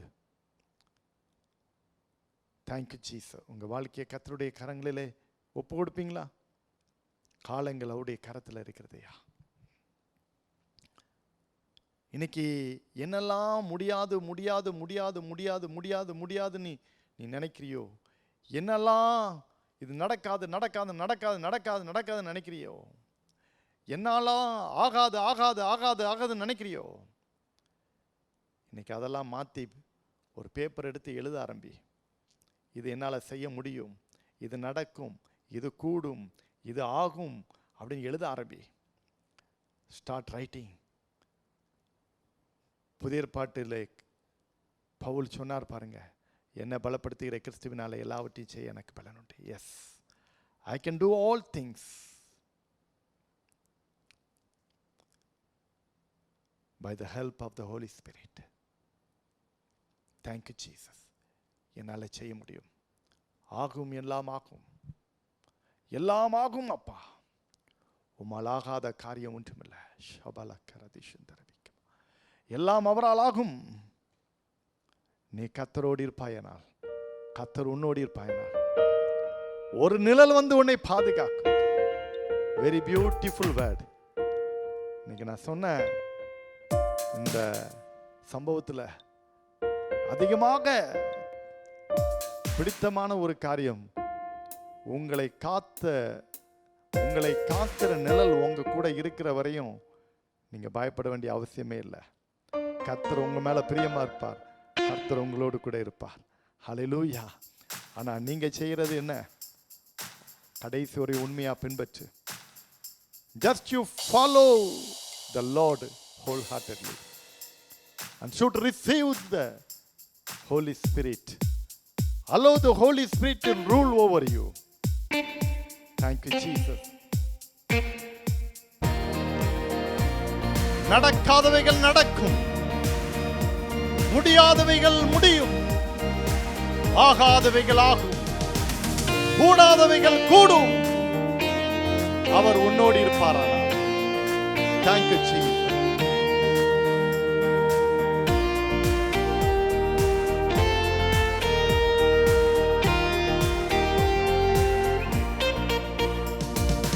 ஆகும், எல்லாமாகும், உம்மாலேதான் எல்லாமாகும். ஆகும், எல்லாமாகும். உம்மாலேதான் எல்லாமாகும். கூடும் கூடும் எல்லாம் கூடும். உம்மாலேதான் எல்லாம் கூடும். பாடுவோம். கூடும் எல்லாம் கூடும். உம்மாலேதான் எல்லாம் கூடும். முடியும் முடியும் எல்லாம் முடியும். உம்மாலேதான் எல்லாம் முடியும். ஆமென். முடியும் எல்லாம் முடியும். உம்மாலேதான் எல்லாம் முடியும். நடக்கும் நடக்கும் எல்லாம் நடக்கும். உம்மாலேதான் எல்லாம் நடக்கும். Once again. நடக்கும் எல்லாம் நடக்கும். உம்மாலேதான் எல்லாம் நடக்கும். உம்மால் ஆகாத காரியம் ஒன்றுமில்ல. உம்மால் ஆகாத காரியம் ஒன்றுமில்ல. உம்மால் ஆகாத காரியம் ஒன்றுமில்ல. உம்மாலே எல்லாம் ஆகும். அல்லேலூயா. உம்மாலே எல்லாம் ஆகும். எல்லாமாகும். Yes Lord. உம்மாலேதான் எல்லாமாகும். நம்பிக்கையோடு பாடு. கூடும் விசுவாசத்தோடு எல்லாம் பாடு. கூடும். இப்பொழுது அற்புதங்களை பெற்றுக்கொள்ளுங்கள். உம்மாலேதான் எல்லாம் Receive the miracle. Receive the Holy Spirit. எல்லாம் முடியும். Receive the mighty power of the Holy Spirit. உம்மாலேதான் எல்லாம் Hallelujah. முடியும். நடக்கும் எல்லாம் நடக்கும். Oh mighty Father. உம்மாலேதான் பாடல் எல்லாம் பாடும்போதே தேவ பிரசன்னம் நடக்கும். இறங்கிக் கொண்டிருக்கிறது. ஆகும் உன் வீட்டிற்குள்ளே, எல்லாமாகும். உன் எல்லைக்குள்ளே கர்த்தருடைய மகிமை இப்பொழுது உன்னை நிரப்பிக் கொண்டு இருக்கிறது. Hallelujah. Everywhere the power of God is showering upon you. ஆவியின் அருள் மழை பொழிந்து கொண்டிருப்பதை பார்க்கிறேன். தேவ பிரசன்னம் உன் எல்லைக்குள்ளே, உன் வீடுகளுக்குள்ளே, உன் வாழ்க்கைக்குள்ளே கடந்து வருகிறது. Yes, Lord. எல்லாமாகும். உம்மாலேதான் எல்லாமாகும். கூடும் எல்லாம் கூடும். உம்மாலேதான் எல்லாம் கூடும்.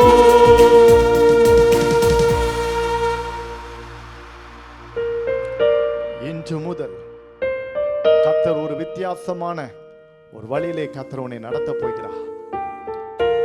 விசுவாசிக்கிற உனக்கு அது இன்றையிலிருந்து நடக்கும். Those who are believe, it will start from today onwards. In the days to come, you will see the marvelous and wondrous things in your life. Thank you, Jesus. யாரெல்லாம் இன்னைக்கு those who are really submitting your life unto the Lord and take a decision that, Lord, I want to follow you sincerely and wholeheartedly. உண்மையான தீர்மானம் எடுத்த உங்களை இன்னைக்கு கர்த்தர் honour பண்ணணும்னு விரும்புறாரு. உங்களை கனப்படுத்தணும்னு விரும்புறாரு. ஹalleluya. வரும் நாட்களை நீ பார்ப்பாய். ஒரு அதிசயம் நடக்கும். ஒரு அற்புதம் நடக்கும். ஒரு அற்புதம் நடக்கும். Yes. You will inherit the promised land. உனக்கென்று கர்த்தர் கொடுத்திருக்க வாக்குத்தத்தத்தின் இடங்களை நீ சுதந்தரித்துக் கொள்வா. வாக்குத்தத்தத்தின் எல்லைகளை நீ சுதந்தரித்துக் கொள்வா. அது எதுவாக இருக்கலாம். அது படிப்பா இருக்கலாம், உன்னுடைய வேலையா இருக்கலாம், உன் திருமணமா இருக்கலாம், உன் சுகமா இருக்கலாம், உன்னுடைய உயர்வா இருக்கலாம். எதுவா இருந்தாலும் சரி, you will inherit. நீ சுதந்தரித்துக் கொள்வாய். Not only you and your descendants will enjoy it. நீயும் உன் சந்ததிகளும் அதிலே மகிழ்ச்சியாயிருப்பீர்கள், அனுபவிப்பீர்கள். ஹalleluya. தகப்பனே, பிரார்த்தனையில உண்மையாக என்னோடு கூட இணைந்து ஜெபிக்கிற உம்முடைய பிள்ளைகள் ஒவ்வொருவரையும் நீர் ஆசீர்வதித்து ஒவ்வொருவரையும் நேர்மறையான சிந்தனையுடையவர்களாக மாற்றி மிகப்பெரிய காரியங்களை சாதிக்கத்தக்கதான சாதனைகளை உம்முடைய பிள்ளைகளை கொடுத்து அவரை கௌரவிப்பீர்களாக, ஆசீர்வதிப்பீர்களாக. அப்பா, இன்று முதல் நான் உங்களை ஆசீர்வதிப்பேன் என்ற வார்த்தையின்படி உங்களுடைய பிள்ளைகளை ஆசீர்வதிக்கும்படியா நான் ஜெபிக்கிறேன். உங்க கிருபை மாத்திரம் உங்களுடைய பிள்ளைகளோடு கூட இருக்கட்டும். எல்லா துதி கன மகிமை புகழ் உமக்கே செலுத்துகிற நிறைவேற்றுக்கொள்ளும். இயேசுவின் நாமத்தில் வேண்டிக் கொள்கிறோம் பிதாவே, ஆமென், ஆமென். நம்முடைய கர்த்தராகிய இயேசு கிறிஸ்துவினுடைய கிருபையும் பிதாவாகிய தேவனுடைய அன்பும் பரிசுத்த ஆவியானவருடைய இணைப்பிரியாத ஐக்கியமும் நம் அனைவரோடு கூட அவருடைய கிருபையும் ஆசீர்வாதமும் என்றும் என்றும் சதா காலங்களிலும் நிலைத்திருப்பதாக. ஆமென். என் ஆத்துமாவே கர்த்தரை ஸ்தோத்திரி, என் முழு உள்ளமையுடைய பரிசுத்த நாமத்தை ஸ்தோத்திரி. என் ஆத்துமாவே கர்த்தரை ஸ்தோத்திரி, கர்த்தர் செய்த சகல உபகாரங்களும் மறவாதே. ஆமென். ஹல்லேலூயா. God bless you all. Thank you.